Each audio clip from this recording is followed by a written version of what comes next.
ഹരേ കൃഷ്ണ.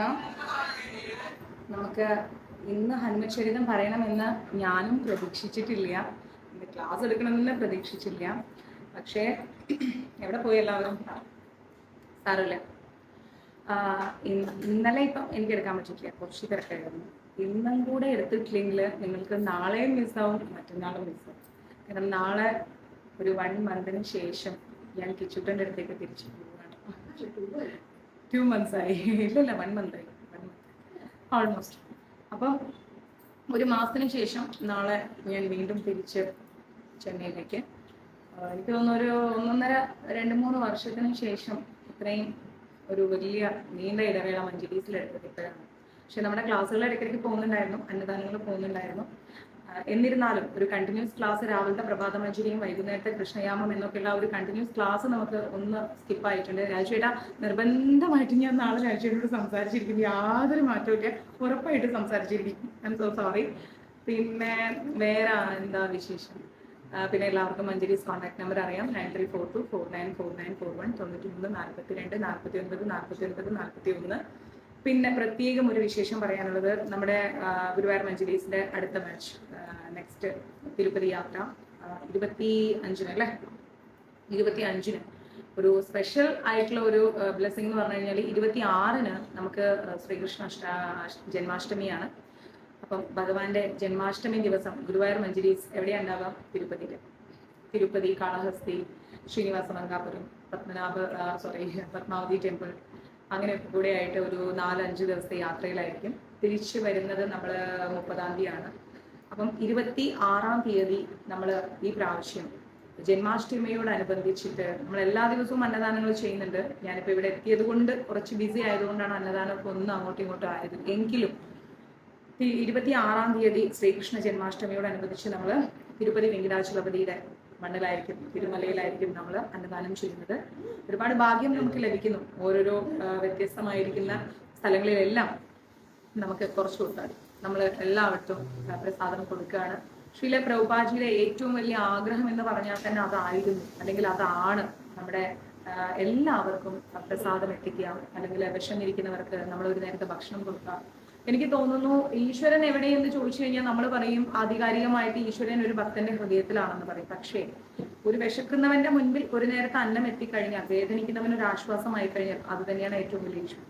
ആ കാര്യത്തിൽ എനിക്ക് ഉറപ്പ് പറയാൻ ഗുരുവായൂർ മഞ്ജരീസ് എന്നും ഒരുപടി മുൻപിലാണ്. അതിന് വിലയേറിയ സപ്പോർട്ട് നിങ്ങളുടെയാണ്. ദിവസവും 108 പേര്, 200, 300, 500, 600 ഇത്രയും പേർക്കൊക്കെയാണ് നമ്മൾ ഭക്ഷണം കൊടുക്കുന്നത്. ഇങ്ങനെയൊന്നും ആയിത്തീരും മഞ്ജരീസ് എന്ന് ഞാനും ഒരിക്കലും പ്രതീക്ഷിച്ചിട്ടില്ല. പക്ഷേ ഗുരുവായൂരപ്പന്റെ കാരുണ്യം, നമ്മുടെ ഗുരുപരമ്പരയുടെയും കാരുണ്യം. അപ്പം എല്ലാവരും ശ്രീകൃഷ്ണ ജന്മാഷ്ടമിക്ക് വേണ്ടിയിട്ട് ഒരുങ്ങുക. മറക്കാതെ ദൈവത്തെ ഓർത്തിട്ട് ജപിക്കാത്ത ആരെങ്കിലും ഉണ്ടെങ്കിൽ ഈ അഷ്ടമിക്കെങ്കിലും ഒന്ന് ജപിച്ചു തുടങ്ങണം. അറ്റ്ലീസ്റ്റ് ഒരു 108 108 പറഞ്ഞു കഴിഞ്ഞാൽ ശ്രീല പ്രഭുപാജി ഒരിക്കലും എന്നോട് ക്ഷമിക്കില്ല. പക്ഷെ ഞാൻ പറയുന്നു 108 ഒട്ടും ജപിക്കാത്തവരുണ്ടെങ്കിൽ ജപിക്കുക. വോളിയം കുറവാണ്. ഹരേ കൃഷ്ണ. മാതാജിയുടെ സൗണ്ടിന് കുറച്ച് പ്രശ്നമുണ്ട് അല്ലേ? അതെങ്ങനെ പ്രശ്നം വരാതിരിക്കും? ഇവരുടെ പരിപാടി ഇവിടെ കോഴിക്കോട് വന്നതിന് ശേഷം ഈ ദിവ്യയും വിഷ്ണു ഞാൻ കാണിച്ചിരാം നിങ്ങൾക്ക് ലൈവായിട്ട്. ഇടയ്ക്കിടയ്ക്ക് ഈ അവൽ മിൽക്ക് വാങ്ങി കഴിക്കലാണ് പരിപാടി. അപ്പൊ ഇത് കാണുമ്പോൾ നമുക്കും ഒരു ടെൻഡൻസി വരും. ഇന്ദ്രിയ നിയന്ത്രണമൊക്കെ പലവട്ടം ക്ലാസ്സിൽ പറഞ്ഞതിൽ കൂടിയും കാണുമ്പോൾ നമുക്കൊരു അവൻ എന്റെ ക്ലിക്കർ എടുത്ത് ജപിക്കുന്നു. അമർത്തല്ലേ, ഞാൻ കൗണ്ട് ജപിച്ച് വെച്ചിരിക്കുകയാണ്. അപ്പൊ അതിലിങ്ങനെ കുറച്ചൊക്കെ കണ്ടില്ലേ, കുറച്ചൊക്കെ എനിക്കും തരും. അപ്പൊ ഞാനും ഇങ്ങനെ കുറച്ചൊക്കെ ഇത്തിരിയൊക്കെ ടേസ്റ്റ് ചെയ്ത് നോക്കുമ്പോ എന്റെ ശബ്ദം അങ്ങ് പോകും. ചെന്നൈ പോയ പണിയില്ലാതിരിക്കേണ്ടി വരുന്ന തോന്നണത് മിക്കവാറും. ഓക്കെ, അപ്പം എന്തായാലും അങ്ങനെയൊക്കെ ആയിട്ടാണ് ശബ്ദത്തിന് ഒരു ചെറിയ പ്രശ്നം വന്നത്. ഓമനക്കുട്ട മറന്നിട്ടില്ല, വരും കാണും. ഓക്കെ, പിന്നെ മറ്റെന്തെങ്കിലും വിശേഷങ്ങളുണ്ടോ? പൊതുവേ നമ്മൾ ക്ലാസ് സ്റ്റാർട്ട് ചെയ്ത് കഴിഞ്ഞാൽ കുറച്ച് ഇതുപോലെയുള്ള വിശേഷങ്ങളൊക്കെ പറയും, പിന്നെയാണ് നമ്മൾ കിടക്കുക. അപ്പൊ ഇന്ന് ഗീത വേണോ ഹനുമചരിതം വേണോ? ഹരേ കൃഷ്ണ. ഗീത വേണോ ഹനുമചരിതം വേണോ? വേഗം പറഞ്ഞ വേഗം എടുത്ത്. അതും വിശ്വസിക്കരുതേന്ന് ദിവ്യമാതാജിന്റെ തൊട്ടടുത്തിരുന്നിട്ടാണ് അവൽ മിൽക്ക് കഴിച്ചുകൊണ്ടിരിക്കുന്നത്. എന്നിട്ട് ആരും വിശ്വസിക്കരുതേന്ന് പറയും. ഗീത വേണോ ഹനുമചരിതം വേണോ? നാരായണീയം വേണോ? മഹാഭാരതം വേണോ? ദേവി മഹാത്മ്യം വേണോ? വേറെന്താ നമ്മൾ എടുക്കാറ്? ചൈതന്യ ചരിതാമൃതം എന്ത് വേണം? ഇപ്പൊ പറഞ്ഞു. ഫസ്റ്റ് എന്ത് പറയുന്നു അതെടുത്തരു. ഗീത. ഹരേ കൃഷ്ണ. ഞാൻ വന്നേ ഉള്ളൂ, സോറി. കുഴപ്പമില്ല. ഗീത. My goodness. ഹരേ കൃഷ്ണ. ഗീതയാണല്ലോ. ഇനി ആരാ ഗീത ചോദിക്കുന്നത്? ഹനുമചരിതം ദിവ്യ മാതാജി. നാരായണം എടുത്താൽ കൊള്ളാമായിരുന്നു. നാരായണീയം നമ്മൾ എടുത്തുകൊണ്ടിരുന്നതാണ്. ഇപ്പൊ എന്റെ കയ്യിൽ നാരായണീയം ബുക്കില്ല, ചെന്നൈയിൽ ചെന്നിട്ട് എടുത്തത്. ഗീത, മോസ്റ്റ്ലി ഗീതയാണല്ലോ, അപ്പൊ ഗീത എടുക്കണം. ഹരേ കൃഷ്ണ. നമ്മുടെ ഗീത എടുക്കാം. ഞാനിപ്പോ ഗീത എടുക്കാം. ഹനുമചരിതം എടുക്കാനാണ് ഞാൻ വന്നത്, പക്ഷേ ഗീത എടുക്കാം. എല്ലാവരും ഇപ്പൊ ഗീത പറഞ്ഞതുകൊണ്ട്. പക്ഷെ നമ്മുടെ പ്രീത മാതാജി ആരോ ഒരാൾ ഹനുമചരിതം കേൾക്കാൻ ഒരുപാട് ആഗ്രഹിച്ചു. ഇന്ന് പാതി ഗീതയും ദേവി മഹാത്മ്യം, പാതി ഗീതയും പാതി ഹനുമചരിതം എടുക്കാം. ഓക്കെ മാതാജി. കർക്കിടക കഞ്ഞി ഇന്നലെ എത്തി, പക്ഷെ പൈസ തന്നില്ല. സാറില്ല, കഞ്ഞി കുടിക്കൂ, ഒന്നും വിഷയമില്ല, ധൈര്യമായിട്ട് കഞ്ഞി കുടിക്കും. പൈസ ഞാൻ പിന്നെ മേടിച്ചു, no problem. Okay first Gita എടുക്കാം. കുറച്ച് ഭഗവാന്റെ തീരുമാനവും അതായിരിക്കും. കുറച്ച് ഗീത എടുത്തിട്ട് കുറച്ച് ഹനുമചരിതം എടുത്തിട്ട്, അപ്പൊ രണ്ടും ഈക്വൽ ആയില്ലേ. നിങ്ങളെ രണ്ടുപേരെയും വിഷമിപ്പിച്ചു എന്നുള്ള വിഷമം എനിക്കും വരില്ല. ഗീത ഇത്രയ്ക്ക് ഇഷ്ടമാണ് നിങ്ങൾക്ക്? ലാലി മാതാജി, പ്രീത മാതാജി, ജ്യോതി മാതാജി, പിന്നെ ആർക്കാണ് ഹനുമചരിതം വേണ്ടത്? ഇപ്പൊ സമയത്ര ഇതിപ്പോ പ്രോബ്ലം സോൾവ് ചെയ്യണല്ലോ. 9 മുതൽ നമുക്കൊരു 9 മുതൽ ഒരു 10 വരെ ഗീത എടുക്കാം. അരമണിക്കൂർ ഹനുമചരിതം എടുക്കാം. ഹനുമചരിതം കഥയല്ലേ അല്ലേ? രണ്ടും കൂടിയാണ്. ഫുൾ ഗീത മതിയോ? വഴക്കിടരുത്. ഇവിടെ ഒരാൾ പറയുന്നു മഹാഭാരതമായിരുന്നു രസം. ഇനിയിപ്പൊ ഞാൻ മഹാഭാരതം എടുക്കാൻ ചെന്നൈക്ക് കൊണ്ടുവരും. വഴക്കിടരുത്, നമുക്കിന്ന് രണ്ടും എടുക്കാം. ഓക്കെ ഗീത എടുക്കാം ഫസ്റ്റ്. അപ്പോ നമ്മളെ ഗീതയില് അറിയാമോ നമ്മൾ എവിടെ വരെ പഠിച്ചു എന്ന്? അധ്യായം 6 ശ്ലോകം 2 വരെയാണ് നമ്മൾ എടുത്തത് അല്ലെ? അധ്യായം 6 പുതിയതായിരുന്നു നമ്മൾ എടുത്തത് ധ്യാന യോഗത്തില്. അപ്പൊ നമ്മളൊരു 2-3 ഇതൊക്കെ പഠിച്ചിട്ടുണ്ടായിരുന്നു അല്ല? എത്ര എടുത്തതെന്ന് ആർക്കെങ്കിലും ഓർമ്മയുണ്ടോ? ജ്ഞാനയോഗം, ധ്യാനയോഗം, ഭക്തിയോഗം, ഇതൊക്കെ നമ്മൾ പഠിച്ചില്ലേ? പിന്നെ യോഗാരുരുക്ഷു, അവസാനത്തേത് യോഗാരൂഢം, ഇതൊക്കെ പഠിച്ചതാണല്ലോ. ഓർമ്മയുണ്ടോ അതോ മറന്നോ? ഓർമ്മയുണ്ട്. യോഗങ്ങളെ കുറിച്ച് പറഞ്ഞതൊക്കെ ഉണ്ട്. എന്നിട്ട് 3 സ്റ്റെപ്പുകളാക്കുന്നു. ഈ അടിയത്തതും മേലത്തതും നമ്മൾ 2 ഡിഫറെന്റ് കാറ്റഗറിയിൽ കൊണ്ടുപോകണം. അതൊക്കെ പഠിച്ചു. ഇനി നമ്മൾ എടുക്കേണ്ടത് അധ്യായം 6 4-ാമത്തെ ശ്ലോകമാണ്. 4-ാമത്തെ ശ്ലോകം എക്സാക്ട്ലി ഓർമ്മയുണ്ട് അല്ലെ? അപ്പം 4-ാമത്തെ ശ്ലോകത്തിൽ ഭഗവാൻ പറയുന്നു, യഥാഹി നേന്ദ്രിയാധേർഷു ന കർമ്മസ്വനിഷജതേ സർവസങ്കല്പ സന്യാസി യോഗാരൂഢസ്തോദിതി. എന്താണത്? രണ്ടും എടുക്കാം. അപ്പൊ ഇതിന്റെ അർത്ഥം യഥാ എന്ന് പറഞ്ഞു കഴിഞ്ഞാൽ യാതൊരിക്കൽ. പഠിച്ചു. യഥാ എന്ന് പറയാം, യഥാഹി നേന്ദ്രിയാധേർഷു ന കർമ്മസ്വനിഷജതേ എന്ന് പറഞ്ഞാല്, യഥാ എന്ന് പറഞ്ഞാൽ യാതൊരിക്കൽ, എപ്പോഴാണോ ഇന്ദ്രിയ സുഖങ്ങളിൽ കാമ്യകർമ്മങ്ങളിൽ തീർച്ചയായും വ്യാപരിക്കുന്നുവോ. അതായത് നമ്മളെല്ലാവരും ഇന്ദ്രിയ സുഖങ്ങളിലാണ് കൂടുതൽ ഇമ്പോർട്ടൻസ് കൊടുക്കുന്നത് അല്ലെ? ലോകത്തിൽ എന്തെല്ലാം എന്താ പറയാ സുഖങ്ങൾ തരുന്ന കാര്യങ്ങളുണ്ടോ, അല്ലെങ്കിൽ കണ്ടു കഴിഞ്ഞാൽ കണ്ണിന് ഏറ്റവും കൂടുതൽ ഇഷ്ടമുള്ള കാര്യങ്ങൾ, അങ്ങനെയുള്ള സംഭവങ്ങൾക്ക് പിന്നാലെയാണ് നമ്മൾ ഇങ്ങനെ എപ്പോഴും പോയിക്കൊണ്ടിരിക്കുന്നത്. ഓക്കെ അപ്പൊ പറയുന്നത്, ഭൗതിക തൃഷ്ണകളെല്ലാം ത്യജിച്ച് ഇന്ദ്രിയ സുഖങ്ങൾക്ക് വേണ്ടിയോ ഫലം ഉദ്ദേശിച്ചോ യാതൊന്നും പ്രവർത്തിക്കാത്ത ആളെ എന്തെന്ന് പറയുന്നു? യോഗാരൂഢൻ എന്ന് പറയുന്നു. നമ്മളിപ്പം അന്നദാനങ്ങൾ ഒരുപാട് കൊടുക്കുന്നുണ്ട്. അവര് നമുക്ക് ഭക്ഷണം തിരിച്ചു വാങ്ങിച്ചു തരും എന്ന് ഓർത്തിട്ടാണോ നമ്മൾ കൊടുക്കുന്നത്? അല്ല.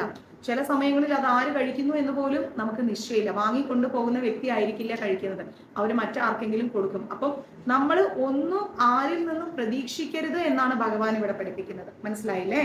അങ്ങനെ ഒന്നും ആരിൽ നിന്നും പ്രതീക്ഷിക്കാതെ നമ്മൾ കാമ്യകർമ്മങ്ങളിൽ മുഴുകിക്കഴിഞ്ഞാൽ, അതായത് നമ്മളെ കൊണ്ടാവുന്ന സേവനങ്ങൾ ചെയ്തു തുടങ്ങിക്കഴിഞ്ഞാൽ ആ വ്യക്തിയെ എന്തെന്നാണ് ഭഗവാൻ പറയുന്നത്? യോഗാരൂഢൻ എന്നാണ് പറയുന്നത്. ഓക്കെ നമ്മൾ പഠിച്ചു 3 യോഗങ്ങളുണ്ട്. ജ്ഞാനയോഗം, ധ്യാനയോഗം, ഭക്തിയോഗം. ഈ 3 യോഗങ്ങളും നടുക്കുള്ള ആ ഭക്തിയോഗത്തെ മാറ്റി നിർത്തിയിട്ട് താഴെയുള്ള ജ്ഞാനയോഗത്തെയും മുകളിലുള്ള എന്താ പറയുന്നത് ജ്ഞാനയോഗത്തെയും മുകളിലുള്ള ഭക്തിയോഗത്തെയും മാത്രം എടുത്താൽ താഴത്തെ ജ്ഞാനയോഗത്തെ നമ്മൾ യോഗാരുരുഷു എന്ന് പറയുന്നു, ഒടുവിലത്തേത് യോഗാരൂഢം എന്ന് പറയുന്നു. അങ്ങനെ 2 രീതിയിൽ നമ്മൾ മാറ്റി വെക്കുന്നുണ്ട്. ഓക്കെ അതുവരെ അറിയാലോ. അപ്പോ ഇതിൽ പറയുന്നത് അതീന്ദ്രിയ പ്രേമം മൂലം, അതായത് നമുക്ക് ഭഗവാനോട് വേണ്ടത് ഒരു അതീന്ദ്രിയ പ്രേമമാണ്. അല്ലാതെ ഭക്തി എന്ന് പറയുന്നത്, നമ്മൾ ആരും ഭക്തരാണോ ചോദിച്ചാൽ ഭക്തരല്ല. എല്ലാ ക്ലാസ്സിലും ഞാൻ പറയുന്നത് പോലെ ദിവസേന കുളിച്ച് അമ്പലത്തിൽ പോകുന്നതോ, അല്ലെങ്കിൽ ഒരു നെറ്റിയിൽ ചന്ദനക്കുറി ഇടുന്നതോ, അല്ലെങ്കിൽ കുറെ പൂജകളും വഴിപാടുകളും ചെയ്യുന്നതോ, ഇതൊന്നുമല്ല ഭക്തി എന്ന് പറയുന്നത്. ഭക്തി എന്ന് പറഞ്ഞാൽ ഒരു കൃഷ്ണ പ്രേമമാണ്. അങ്ങനെ കൃഷ്ണ പ്രേമം സിദ്ധിച്ചവരാണ് ആരൊക്കെ? നമ്മുടെ ഗുരു പരമ്പരകൾ. നമ്മുടെ ഗുരു മഹാരാജ് ആവട്ടെ, പിന്നെ ഗുരു മഹാരാജ് ആട്ടെ, അല്ലെങ്കിൽ നമ്മുടെ ശീല പ്രഭുപാജി ആവട്ടെ, അദ്ദേഹത്തിന്റെ ഗുരു ഭക്തി സിദ്ധാന്ത സരസ്വതി ഠാക്കൂർ ആവട്ടെ, അദ്ദേഹത്തിന്റെ ഗുരു ആവട്ടെ, എന്താ പറയാ കിഷോർദാസ് ബാബ മഹാരാജ് ആട്ടെ, അദ്ദേഹത്തിന്റെ ഗുരു നമ്മുടെ വിനോദ് ഠാക്കൂർ ആവട്ടെ, ആരുമാവട്ടെ, ഭക്തി വിനോദ് ഠാക്കൂർ ആവട്ടെ, ഇനി ജഗന്നാഥ് ദാസ് ബാബ മഹാരാജ് ആട്ടെ, അല്ലെങ്കിൽ നമ്മുടെ ചൈതന്യ മഹാപ്രഭു ആട്ടെ, ആരുമാവട്ടെ, ഇവരെല്ലാവരും എന്താണ് ഹൃദയത്തിൽ സൂക്ഷിച്ചത്? കൃഷ്ണ പ്രേമമാണ്. മനസ്സിലായില്ലേ? ഈ കൃഷ്ണ പ്രേമം വളർന്നാണ് ഒരു അതീന്ദ്രിയമായിരിക്കുന്ന ഒരു പ്രേമമായി മാറുന്നത്. നമുക്ക് പൊതുവെ തോന്നുന്നത് മനുഷ്യനോട് തോന്നുന്ന ഒരു പ്രേമമാണ്. അല്ലാതെ ഒരു കൃഷ്ണ പ്രേമം ഒരാളിൽ മുട്ടിട്ട് കഴിഞ്ഞാൽ പിന്നെ ആ വ്യക്തി ഈ ലോകത്തിലുള്ള ഒന്നിനും അടിമപ്പെടില്ല. അവന് സങ്കടം വന്നാലും ശരി, സന്തോഷം വന്നാലും ഒരേപോലെ. അങ്ങനെ സങ്കടത്തിലും സന്തോഷത്തിലും ഒരേപോലെ നമ്മുടെ മനസ്സിനെ ബാലൻസ് ചെയ്യാൻ സാധിക്കുന്ന ഒരു വ്യക്തിക്ക് മാത്രമേ എന്ത് ചെയ്യാൻ പറ്റൂ? മുന്നോട്ടേക്ക് ജീവിക്കാൻ പറ്റൂ. അല്ലാത്തവരെന്താണ്? പാതി വഴിയിൽ ഡെസ്പായിരിക്കും. പൊതുവെ ഇന്നത്തെ സമൂഹത്തിൽ എന്താ കാണുന്നത്? നമ്മൾ എന്തെങ്കിലും ഒരു കാര്യത്തെ നമ്മൾ ആഗ്രഹിച്ച് അത് കിട്ടാതെ വരുമ്പോൾ നമ്മൾ എന്താ ചെയ്യുന്നത്? ഒന്നുകിൽ മദ്യത്തിനെ ആശ്രയിക്കും, ഇല്ലെങ്കിൽ നമ്മുടെ മൈൻഡ് വേറെ എങ്ങോട്ടെങ്കിലും ഡൈവേർട്ട് ആയിരിക്കും. ഇതൊന്നുമില്ലാതെ ശരി, ഭഗവാൻ നമുക്കത് നിശ്ചയിച്ചിട്ടില്ല എന്ന് നമ്മൾ എന്ന് തീരുമാനിക്കുന്നുവോ, ഇനി എന്തെങ്കിലും നമ്മൾ പ്രതീക്ഷിക്കാതെ കിട്ടിക്കഴിഞ്ഞാൽ ഓക്കെ, അത് ഭഗവാന്റെ കാരുണ്യമാണ്, ഞാനതിൽ അമിതമായി അഹങ്കരിക്കേണ്ട എന്ന് തീരുമാനിക്കുന്നുവോ, ആ സമയം മുതലാണ് ആ വ്യക്തി ആരുമായി അടുക്കുന്നത്? പരമദിവ്യോത്തമ പുരുഷനായിരിക്കുന്ന ഭഗവാനുമായി അടുക്കുന്നത്. അങ്ങനെ പരമദിവ്യോത്തമ പുരുഷനായിരിക്കുന്ന ഭഗവാനുമായി അടുക്കാനാണ് സാക്ഷാൽ ചൈതന്യ മഹാപ്രഭു നമുക്ക് ഹരേ കൃഷ്ണ മഹാമന്ത്രം ഉപദേശിച്ചു തന്നിരിക്കുന്നത്. പലരും ചോദിച്ചു എൻ്റെ അടുത്ത്, പുതിയതായിട്ട് വന്ന കുറെ ആൾക്കാരാണ്, പുതിയതായിട്ട് വന്ന ഒരുപാട് ആൾക്കാരാണ് എൻ്റെ അടുത്ത് ചോദിച്ചത്, മാതാജി എന്താണ് ഹരേ കൃഷ്ണ മഹാമന്ത്രം? എന്തുകൊണ്ട് നമ്മുടെ പല ക്ഷേത്രങ്ങളിലും ഹരേ രാമ രാമ രാമ ഹരേ ഹരേ, ഹരേ കൃഷ്ണ കൃഷ്ണ കൃഷ്ണ ഹരേ ഹരേ ഇങ്ങനെ കേട്ടുകൊണ്ടിരുന്നിട്ട് പിന്നെ എന്താണ് തിരിച്ചു നിങ്ങൾ ഹരേ കൃഷ്ണ എന്ന് പറയുന്നു ഇസ്കോണില്? എന്തുകൊണ്ടാണ് അങ്ങനെ പറയുന്നത്? അപ്പോ ഹരേ രാമ എന്ന് പറയുന്ന മന്ത്രം ഞാൻ എല്ലാ ക്ലാസ്സിലും പറയുന്നത് പോലെ വീണ്ടും പറയുന്നു. അതെന്താണ്? എന്താണ് ഹരേ രാമ മന്ത്രം? കലിയുടെ കൽമശം തീരാൻ വേണ്ടി ബ്രഹ്മദേവൻ ഉപദേശിച്ച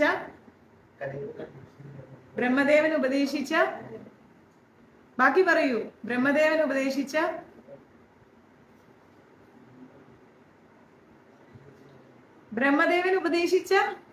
2 വർഷമായി ക്ലാസ് കേൾക്കുന്നു. ബ്രഹ്മദേവൻ ഉപദേശിച്ച അതല്ല, ഇവര് പറയുന്നു മന്ത്രം എന്ന്. അല്ല, അതിനൊരു സ്പെസിഫിക് വേർഡ് ഉണ്ട്. ആ വേർഡിലാണ് ആ കാര്യം ഇരിക്കുന്നത്. കലിയുടെ കൽമശം തീരാനായിട്ട് ബ്രഹ്മദേവൻ ഉപദേശിച്ച മന്ത്രമല്ല, മന്ത്രം തന്നെ, എന്നാലും ആ പർട്ടിക്കുലർ വേർഡിനാണ് അവിടെ ഇമ്പോർട്ടൻസ്. എന്താണ്? ഓമനക്കുട്ട, ബിന്ദു മാതാജി, സിനി മാതാജി എല്ലാവരും ഇപ്പൊ എൻ്റെ അടുത്ത് അടിമേടിക്കും. ആ പർട്ടിക്കുലർ വേർഡ് പറയൂ. കേൾക്കണ്ട നമ്മുടെ ഇസ്കോൺകാര് ഓട്ടിക്കും നിങ്ങളെ. അമ്പിളി മാതാജി ക്ലാസ് എടുത്തിട്ട് ഇവർ ഇങ്ങനെയാണോ പറയണേന്ന് ചോദിക്കും. ബാക്കി എനിക്കും കേൾക്കേണ്ടി വരും. മഹാരാജ് പറഞ്ഞ മോശമാണ്. കലിയുടെ കൽമശം തീരാനായിട്ട് ബ്രഹ്മദേവൻ ഉപദേശിച്ച എന്താണ്? വൈദിക മന്ത്രമാണ്. മനസ്സിലായില്ലേ? ആ വൈദികമായിരിക്കുന്ന ആ വേർഡിനാണ് അവിടെ ഇമ്പോർട്ടൻസ്. വൈദിക മന്ത്രം, സാധാ മന്ത്രമല്ല. മഹാമന്ത്രം അതല്ല. മഹാമന്ത്രം ഹരേ കൃഷ്ണയാണ്. സ്റ്റാർട്ടിങ് ഹരേ കൃഷ്ണ എന്ന് തുടങ്ങി അത് മഹാമന്ത്രമായി. മറ്റേത് എന്താണ്? വൈദിക മന്ത്രമാണ്. വേദങ്ങളിൽ നിന്നെടുത്ത കലിസന്ധരാണ് മന്ത്രം, അത് കറക്റ്റ് ആണ്. പക്ഷെ വേദങ്ങളിൽ നിന്നെടുത്ത വൈദിക മന്ത്രമായിരിക്കുന്ന ഹരേ രാമ രാമ രാമ ഹരേ ഹരേ, ഹരേ കൃഷ്ണ കൃഷ്ണ കൃഷ്ണ ഹരേ ഹരേ, ഈ ഹരേ രാമ എന്ന് തുടങ്ങുന്നത് വൈദിക മന്ത്രമാണ്. അത് വേദങ്ങളിലുള്ളതാണ്. ആ വൈദിക മന്ത്രം നമ്മൾ ജപിക്കണമെങ്കിൽ അത് 4 ത്രിസന്ധികളിലേ ജപിക്കാൻ പാടൂ. അതിനെന്താണ്? അശുദ്ധി ഉണ്ട്. ഓക്കെ, ഇനി മറക്കാൻ പാടില്ല, അശുദ്ധി ഉണ്ട് വൈദിക മന്ത്രത്തിന്. നമ്മൾ പീരീഡ്സ് ആകുമ്പോൾ ജപിക്കാൻ പാടില്ല, മരണ വീട്ടിൽ പോയാൽ ജപിക്കാൻ പാടില്ല, അശുദ്ധിയുള്ള സ്ഥലങ്ങളിൽ ജപിക്കാൻ പാടില്ല, 4 ത്രിസന്ധികളിലേ ജപിക്കാൻ പാടൂ.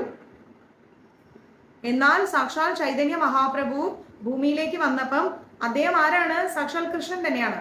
അപ്പം മനുഷ്യനെ ആരാധിക്കാൻ പാടില്ല, അങ്ങനെ ഒരു കാലം എന്താ? ഇപ്പൊ തന്നെ അതുണ്ട്, കലിയുഗത്തിലുണ്ട്. എങ്കിലും അതിതീക്ഷ്ണമായി അത് വരരുത് എന്ന് വരുതിക്കൊണ്ട് സാക്ഷാൽ ഭഗവാൻ ചൈതന്യ മഹാപ്രഭുവായി ഭൂമിയിൽ വന്നപ്പോൾ ആ മഹാപ്രഭു കൊണ്ടുവന്ന മന്ത്രമാണ് എന്ത്? ഹരേ കൃഷ്ണ എന്ന് പറയുന്ന മന്ത്രം. Okay, super. അനിൽകുമാരി മാതാജിയുടെ മോൾക്ക് എൻ്റെ ഹൃദയം നിറഞ്ഞ ആശംസകൾ. അപ്പോ നമ്മുടെ മഹാമന്ത്രത്തിന് എന്തില്ല? അശുദ്ധിയില്ല. എന്തുകൊണ്ടാണ്? ഗോലോകത്ത് നിന്ന് അത് ആര് കൊണ്ടുവന്നതാണ്? ചൈതന്യ മഹാപ്രഭു കൊണ്ടുവന്നത്. മഹാപ്രഭു കൊണ്ടുവന്നതുകൊണ്ടാണ് അത് മഹാമന്ത്രമായി മാറിയത്. മഹാമന്ത്രത്തിന് മുമ്പേ നമ്മൾ പഞ്ചതത്വ മന്ത്രം ജപിക്കണം. അറിയാമോ? അറിയാം. ജയ് ശ്രീകൃഷ്ണ ചൈതന്യ പ്രഭു നിത്യാനന്ദ ശ്രീ അദ്വൈത ഗദാധര ശ്രീവാസാദി ഗൗരഭക്ത വൃന്ദ എന്ന് ജപിച്ചിട്ട് വേണം എന്ത് ജപിക്കാൻ? ഹരേ കൃഷ്ണ കൃഷ്ണ കൃഷ്ണ ഹരേ ഹരേ, ഹരേ രാം രാം രാം ഹരേ ഹരേ. ഇത് ഒരു മനുഷ്യൻ ഒരു ദിവസം എത്ര ജപിക്കണം? 16 മാല, 1728 പ്രാവശ്യം. ഓക്കെ, എങ്കിലേ ഈ ജന്മം 3.5 കോടിയാവും. ഇത് ജപിച്ചത് കൊണ്ട് മാത്രമായില്ല. പിന്നെ എന്ത് വേണം? യമനിയമങ്ങൾ പാലിക്കണം. പിന്നെന്ത് വേണം? ശ്രവണം, കീർത്തനം, സ്മരണം, പാദസേവനം. 4 കാര്യങ്ങൾ. ശ്രവണം, കീർത്തനം, സ്മരണം, പാദസേവനം. ശ്രവണം, സത്സംഗങ്ങൾ കേൾക്കുക. കീർത്തനം, ഭഗവാനെ കീർത്തിച്ചുകൊണ്ട് കീർത്തനങ്ങൾ ആലപിക്കുക. സ്മരണം, അദ്ദേഹത്തെ കുറിച്ച് ചിന്തിക്കുക. ബോധമണ്ഡലങ്ങളിൽ അദ്ദേഹത്തിന് സ്ഥാനം കൊടുക്കുക. പാദസേവനം, ഭഗവാനെ പാദസേവ ചെയ്യുന്നതെന്ന് പറഞ്ഞു കഴിഞ്ഞാൽ ജനസേവ, ജനാർദ്ദന സേവ എന്നാണ്. പാവപ്പെട്ടവരെ സഹായിക്കുക, അവരോടൊരു അനുകമ്പ തോന്നുക, വിശന്നിരിക്കുന്നവന് ഭക്ഷണം കൊടുക്കുക. അഞ്ജലീസ്, ഇതാണ് സൂം ക്ലാസ് വെക്കേണ്ടി വരും മിക്കവാറും. വേണം, വളരെ അത്യാവശ്യമാണ്. സൂം ക്ലാസ് അത്യാവശ്യമായി വന്നുകൊണ്ടിരിക്കുകയാണ്. സൂപ്പർ ക്ഷമ മാതാജി അല്ലേ? സൂം വേണ്ടി വരും, എന്നാലേ എനിക്ക് നിങ്ങളെ കിട്ടത്തുള്ളൂ. ഇത് ലൈവിൽ എനിക്ക് നിങ്ങളെ കാണാൻ പറ്റുന്നില്ലല്ലോ, ഞാൻ പറയുന്നല്ലേ നിങ്ങളെ കേൾക്കുന്നുള്ളൂ. ഇവിടെ എനിക്കിപ്പോ ദിവ്യനെ വിഷ്ണുവിനെ കിട്ടുക. സൂം ആകുമ്പോ നിങ്ങൾ ഓരോരുത്തരെയും കിട്ടും. മിക്കവാറും ഗ്രൂപ്പുകളിൽ സൂം ക്ലാസ് വെക്കേണ്ടി വരും ഞാൻ. അപ്പോ നിങ്ങളെ ഓരോരുത്തരെ കൊണ്ട് പറയിപ്പിച്ച് എടുക്കേണ്ടി വരും, അല്ലാതെ നിവർത്തിയില്ല. Zoom is effective. Okay, zoom വെക്കാം. അപ്പൊ ഇവിടെ ഭഗവാൻ പറയുന്നത് എന്താണ്? അദ്ദേഹത്തോടൊരു അതീന്ദ്രിയ പ്രേമം ഉണ്ടായി കഴിഞ്ഞാൽ, ഹരേ കൃഷ്ണ പ്രഭുജി ദണ്ഡൻ പ്രണാമം. അപ്പൊ അദ്ദേഹത്തോടൊരു അതീന്ദ്രിയ പ്രേമം ഉണ്ടായി കഴിഞ്ഞാൽ മാത്രമേ നമുക്ക് എന്തുള്ളൂ? മുന്നോട്ട് ജീവിക്കാൻ പറ്റൂ. ഇല്ലെങ്കിൽ ജീവിതം ബിഗ് സീറോ ആണ്. വീണ്ടും പുനർജന്മത്തിലേക്ക് നമ്മൾ വരേണ്ടി വരും. ക്ലിയർ? മേലിൽ ഇന്ദ്രിയ സുഖരൂപണത്തിലോ ഫലോദിഷ്ട കർമ്മങ്ങളിലോ ഏർപ്പെടുകയില്ല. ആരാണ്? ഭഗവാനെ അറിയുന്നത്. ഭഗവാനെ ആത്മാർത്ഥമായി അറിയുന്ന ഒരു വ്യക്തി ഫലങ്ങളിലൊന്നും ആഗ്രഹിക്കില്ല. നമ്മൾ എന്ത് ചെയ്യുന്നു അതിന്റെ റിട്ടേൺസ് നമ്മൾ പ്രതീക്ഷിക്കില്ല. അങ്ങനെയുള്ള വ്യക്തികൾക്ക് എന്തില്ല? ഒരിക്കലും സുഖഭോഗങ്ങളിൽ മുന്നോട്ട് പോകണം എന്നൊരു താല്പര്യം ഉണ്ടാവില്ല. പിന്നെന്താ പറയുന്നത്? പ്രവൃത്തികളൊന്നും കൂടാതെ മനുഷ്യന് ജീവിക്കാനാവില്ലെന്ന നിലയ്ക്ക് ഇന്ദ്രിയങ്ങളെ തൃപ്തിപ്പെടുത്തേണ്ടി വരുമല്ലോ. വേണം. പ്രവൃത്തികൾ ചെയ്യാതെ നമുക്ക് ജീവിക്കാൻ പറ്റുമോ? ഒരിക്കലും ഇല്ല. നമ്മളെല്ലാവരും എന്തെങ്കിലുമൊക്കെ ജോലി ചെയ്യണം. ജോലി ചെയ്താലേ നമുക്ക് ഇൻകം ഉള്ളൂ. ഇൻകം ഉണ്ടെങ്കിലേ നമ്മുടെ ജീവിതം മുന്നോട്ട് പോകത്തുള്ളൂ. പക്ഷെ ഇന്ദ്രിയ സുഖങ്ങളിൽ പോയി നമ്മൾ കൂപ്പുകുത്തി കിടക്കരുത്. നല്ല ഭക്ഷണം, നല്ല നാവിന് രുചിയുള്ള ഭക്ഷണം കിട്ടിയാലേ ഞാൻ കഴിക്കൂ, അങ്ങനെയുള്ള തീരുമാനങ്ങളൊന്നും വേണ്ട. എന്താണോ വിശപ്പിന് കിട്ടുന്നത്, അതായത് വെജിറ്റേറിയൻ ആയിരിക്കുന്ന എന്തും, ആരും വിളിച്ചു പറയരുത് മാതാജി എനിക്ക് ഇന്ന് കിട്ടിയത് ചിക്കൻ 65 ആണ് മാതാജി വിശന്നപ്പോ ഞാൻ അത് കഴിച്ചു എന്നൊന്നും പറയരുത്. നമുക്ക് നോൺ വെജ് പാടില്ല. ഒരിക്കലും നോൺ വെജ് നമ്മൾ കഴിക്കരുത്. സോറി പ്രഭു, ഞാൻ കുറച്ച് ബിസി ആയിപ്പോയി, അതുകൊണ്ടാണ് നാളെ വിളിച്ചത്. നോൺ വെജ് നമ്മൾ കഴിക്കാനേ പാടില്ല. അത് നമ്മളെ ബോധമണ്ഡലങ്ങളെ നെഗറ്റീവ് തോട്ട്സിലേക്ക് കൊണ്ടുപോകും. ഓക്കെ, പിന്നെന്താ പറയുന്നത്? കൃഷ്ണാവബോധം ഇല്ലെങ്കിൽ സ്വാർത്ഥ താല്പര്യത്തോടു കൂടിയോ വിശാല തലത്തിലുള്ള സ്വാർത്ഥതയോട് കൂടിയോ മാത്രമേ പ്രവർത്തിക്കാൻ കഴിയൂ. അത് പറയേണ്ട ആവശ്യമേ ഇല്ല. കൃഷ്ണാവബോധം ഒരാളുടെ ഉള്ളിൽ ഇല്ല എങ്കിൽ ആ വ്യക്തി സ്വാർത്ഥ താല്പര്യങ്ങളായിരിക്കും. എല്ലാം എനിക്ക് അങ്ങനെയുള്ളൊരു സ്വാർത്ഥതയായിരിക്കും. സ്വാർത്ഥത മറന്ന് എന്നും ഒരു മനുഷ്യൻ ജീവിക്കുന്നുവോ അപ്പം മുതലാണ് അവനിൽ ആര് വരുന്നത്? ഭഗവാൻ വരുന്നത്. ചില വ്യക്തികളെ കണ്ടിട്ടില്ലേ? ഒരു ഹസ്ബൻഡ് എന്തെങ്കിലും ചെയ്താൽ വൈഫ് എന്താ പറയാ? നിങ്ങൾക്കാവാമെങ്കിൽ എനിക്കും ആവാം, അല്ലെ? ചില ഭാര്യമാർ അങ്ങനെ പറയാം, നിങ്ങൾക്ക് ചെയ്യാമെങ്കിൽ എനിക്കോ, നിങ്ങളുടെ കുടുംബം എന്റെ കുടുംബം. ഈ ഒരു വേർതിരിവ് ഇതൊന്നും പാടില്ല. നമ്മൾ എല്ലാം സഹിച്ചും ക്ഷമിച്ചും അങ്ങനെ മുന്നോട്ട് പോവുകയാണെങ്കിൽ ഈശ്വരൻ നമ്മുടെ കൂടെ ഉണ്ടാവും. അതല്ല നമ്മൾ നേട്ടത്തിന് വേണ്ടി മാത്രം, ചിലപ്പം ഭർത്താക്കന്മാർ എത്ര കിടന്ന്, ഞാൻ പല ക്ലാസ്സിൽ പറഞ്ഞിട്ടുണ്ട്, കഷ്ടപ്പെട്ട് ജോലി ചെയ്താലും അതിനൊരു ഇമ്പോർട്ടൻസ് കൊടുക്കില്ല ഭാര്യമാർ. അവരവരുടെ സുഖങ്ങൾ, അവരുടെ സന്തോഷങ്ങൾ, ചിലപ്പോൾ അച്ഛനമ്മമാർ എത്ര കഷ്ടപ്പെടുന്നു അത് മക്കൾ അതിനെക്കുറിച്ച് ചിന്തിക്കുകയില്ല. ബോധേടല്ല, എനിക്ക് ഇത് വേണം, എനിക്ക് അത് വേണം. അറ്റ്ലീസ്റ്റ് അതെല്ലാം മനസ്സിലാക്കി കുറച്ച് കഴിയുമ്പോൾ ആ അച്ഛനെയും അമ്മേനെയും ഒന്ന് ഹൃദയത്തോട് ചേർത്ത് പിടിച്ച് അവർക്കൊരു നല്ല 2 വാക്ക് പറഞ്ഞു കൊടുക്കാൻ പോലും സമയമില്ല എന്ന് പറയുന്ന ഒരു തലമുറയാണ് ഇന്ന്. ഇതിനെയാണ് സ്വാർത്ഥത എന്ന് പറയുന്നത്. മനസ്സിലായില്ലേ? ഈ സ്വാർത്ഥ മനോഭാവം ഇല്ലാതെ എന്നാണോ ഒരു വ്യക്തി ജീവിക്കാൻ തുടക്കമിടുന്നത് അന്ന് മാത്രമേ ആ വ്യക്തിക്ക് മോക്ഷമുള്ളൂ.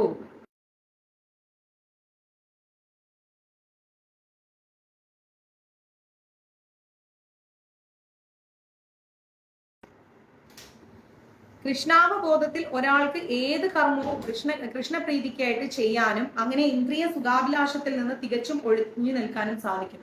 എങ്ങനെയാണ് നമ്മൾ കൃഷ്ണാവബോധത്തിലൂടെ ഒരു പ്രവർത്തനങ്ങൾ ചെയ്യുമ്പോൾ അത് കൃഷ്ണന്റെ സംതൃപ്തിക്ക് വേണ്ടി ചെയ്യുന്നത്? സർവം കൃഷ്ണാർപ്പണമസ്തു, നമ്മളുടെ എല്ലാം ഭഗവാന് സമർപ്പിക്കുക എന്ന് കരുതി നമ്മൾ നേരെ നമ്മുടെ ആഭരണങ്ങള്, നമ്മുടെ പൈസ എല്ലാം കൊണ്ടുപോയി കൃഷ്ണൻ ഇടണം എന്നാണോ പറയുന്നത്? അതല്ല ഭഗവാൻ ആവശ്യപ്പെടുന്നത്. സർവം കൃഷ്ണാർപ്പണമസ്തു എന്ന് പറഞ്ഞു കഴിഞ്ഞാൽ നമ്മളുടെ ചിന്തകളും വാക്കും പ്രവൃത്തിയും ഈവൻ നമ്മൾ കഴിക്കുന്ന ഭക്ഷണം പോലും ഭഗവാന്റെ തൃപാദങ്ങളിൽ സമർപ്പണം ചെയ്യുന്നു എന്ന് മനസ്സാൽ നമ്മൾ ധ്യാനിച്ചു കൊണ്ടുവേണം ഓരോ കാര്യങ്ങളും ചെയ്യാൻ. ഭഗവാന് നമ്മുടെ പൈസ ആവശ്യമില്ല. ഭഗവാന്റെ പക്ഷസ്ഥാനത്താണ് ലക്ഷ്മി ദേവി ഇരിക്കുന്നത്, അല്ലെ?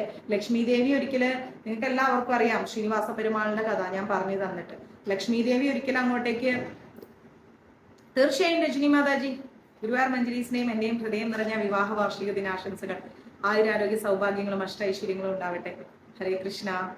അപ്പോ എന്താ പറയാ, ലക്ഷ്മി ദേവി ഒരിക്കല് ഭൃഗുമുനി വന്നിട്ട് എന്താ പറയാ, ആരാണ് ത്രിമൂർത്തികളിൽ ആരാണ് വലുത് എന്ന് ചോദിച്ചപ്പം അതിന്റെ ഒരു കോമ്പറ്റീഷൻ വെച്ചിട്ട് പിന്നെ ആകെ പ്രശ്നമായപ്പം എന്താ പറയാ, നമ്മുടെ മഹാവിഷ്ണു ഇറങ്ങിപ്പോയൊരു കഥ ഞാൻ പറഞ്ഞു തന്നിട്ടില്ലേ നിങ്ങൾക്ക് ഒരു ക്ലാസ്സിൽ? അപ്പം അവിടുന്ന് ഭഗവാൻ ഇറങ്ങി പോയപ്പോ തന്നെ എന്താ ഉണ്ടായത്? വൈകുണ്ഠം പോലും ഇരുട്ടിലായി. അപ്പം ആ മഹാലക്ഷ്മി, ആ ദേവി ഇരിക്കുന്നത് ഭഗവാന്റെ പക്ഷസ്ഥാനത്താണ്. അതുകൊണ്ട് ഭഗവാന് പൈസയുടെ ആവശ്യമൊന്നുമില്ല. നമ്മൾക്ക് എന്തോരം കാശുണ്ടെങ്കിലും അത് ഭഗവാന് കൊടുക്കണം, അങ്ങനെയൊന്നും ഭഗവാൻ എവിടെയും പറഞ്ഞിട്ടില്ല. പക്ഷെ സർവം കൃഷ്ണാർപ്പണമസ്തു എന്ന് പറയുമ്പോൾ ഈ നശ്വരമായിരിക്കുന്ന ലോകത്തില് ധനധാന്യ സമൃദ്ധിക്കല്ല ഇമ്പോർട്ടൻസ്, നമ്മുടെ എന്താ പറയാ പവിത്രമായ ഹൃദയത്തിനാണ്. ആ ഹൃദയത്തിൽ ഭഗവാനെ നമ്മൾ സ്ഥാപിച്ചുകൊണ്ട് ഭഗവാന്റെ തൃപാദങ്ങളിൽ നമ്മൾ എപ്പോ സമർപ്പിതരാവുന്നോ സ്വയം, അപ്പോ മുതലാണ് എന്ത് സ്റ്റാർട്ട് ആവുന്നത്? കൃഷ്ണപ്രേമം സ്റ്റാർട്ട് ആവുന്നത്. അതർവൈസ് നമുക്ക് എല്ലാത്തിനും സമയമുണ്ട്, ഭഗവാനോട് അടുക്കാൻ സമയമില്ല. അവിടെയാണ് നമ്മുടെ തെറ്റ് സംഭവിക്കുന്നത്. ഓക്കെ, പിന്നെന്താ പറയുന്നത്? ആ രീതിയിലുള്ള ഒരു സാക്ഷാത്കാരത്തിന് ഇടവരാത്തവർ യോഗാ സോപാനത്തിന്റെ മുകൾ പടവേറുന്നതിന് മുൻപ് ഭൗതിക തൃഷ്ണകളിൽ നിന്ന് സ്വയം മോചിതരാകാൻ യാന്ത്രികമായി പരിശ്രമിച്ചു കൊണ്ടിരിക്കുക തന്നെ വേണം.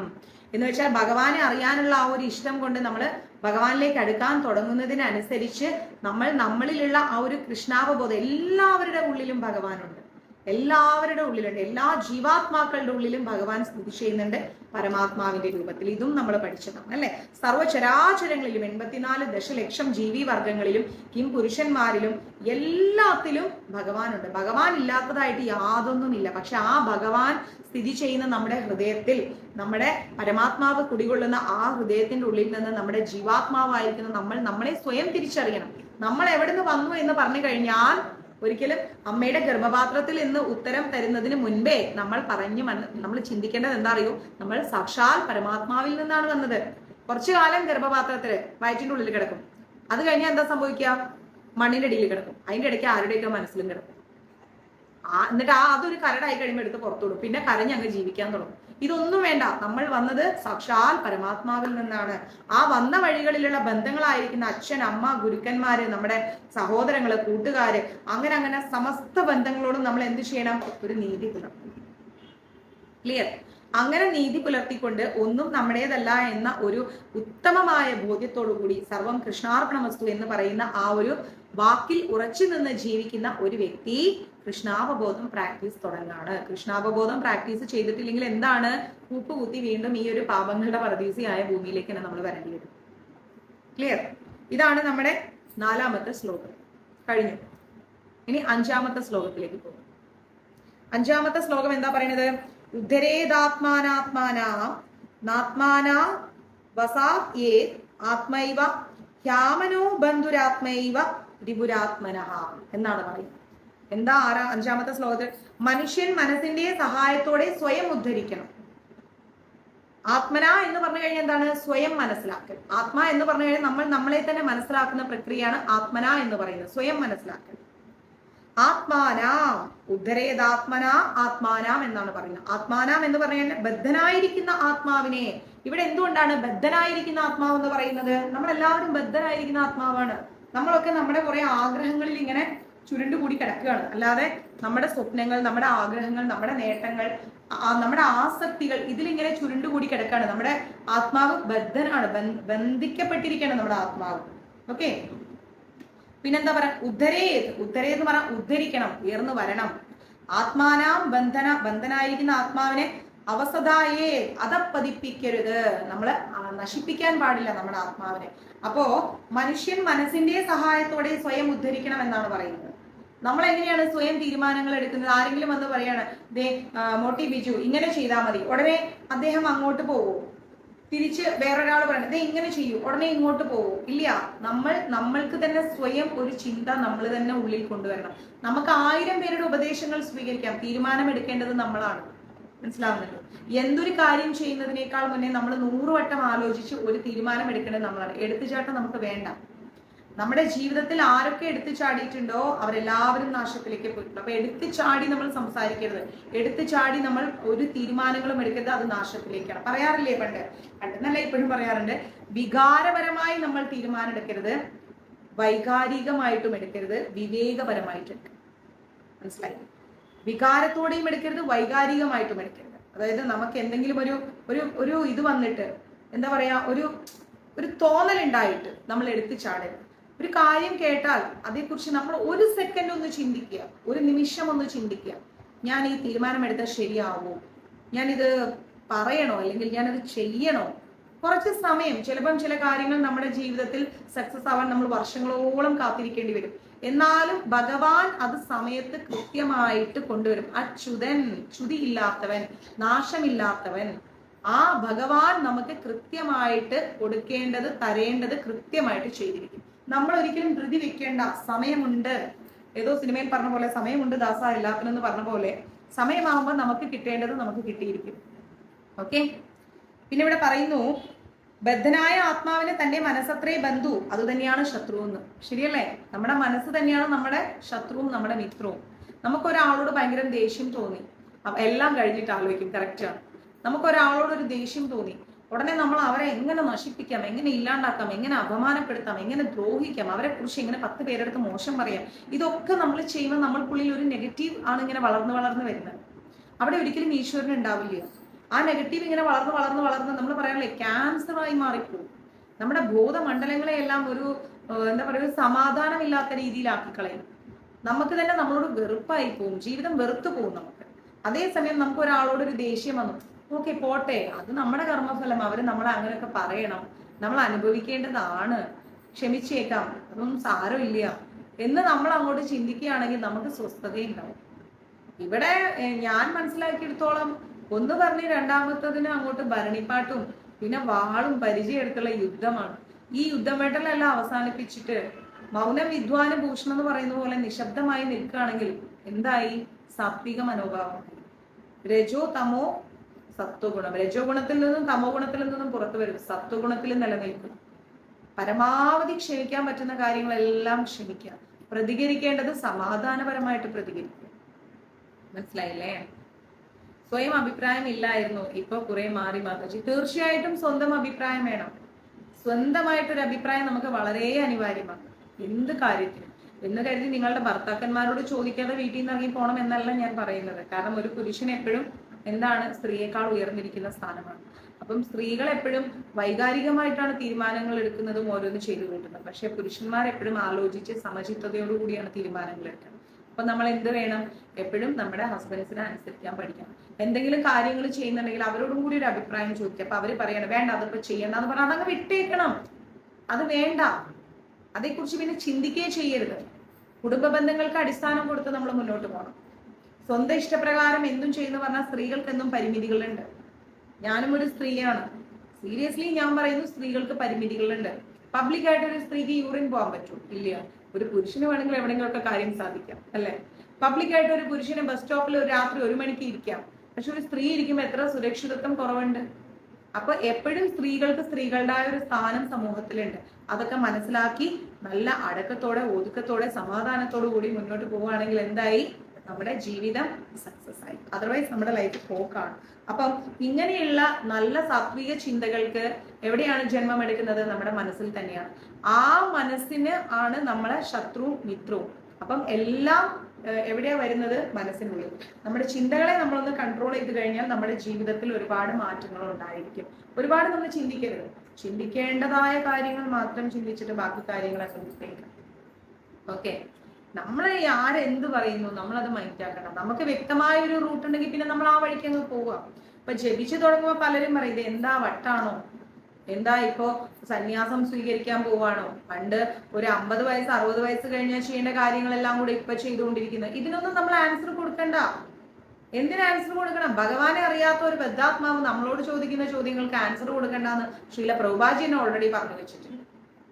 ഓക്കെ, അപ്പോ ആത്മാവെന്ന പദം സന്ദർഭത്തിനനുസരിച്ച് ശരീരത്തെയോ മനസ്സിനെയോ ജീവനെയോ സൂചിപ്പിക്കുന്നു എന്നാണ് പറയുന്നത്.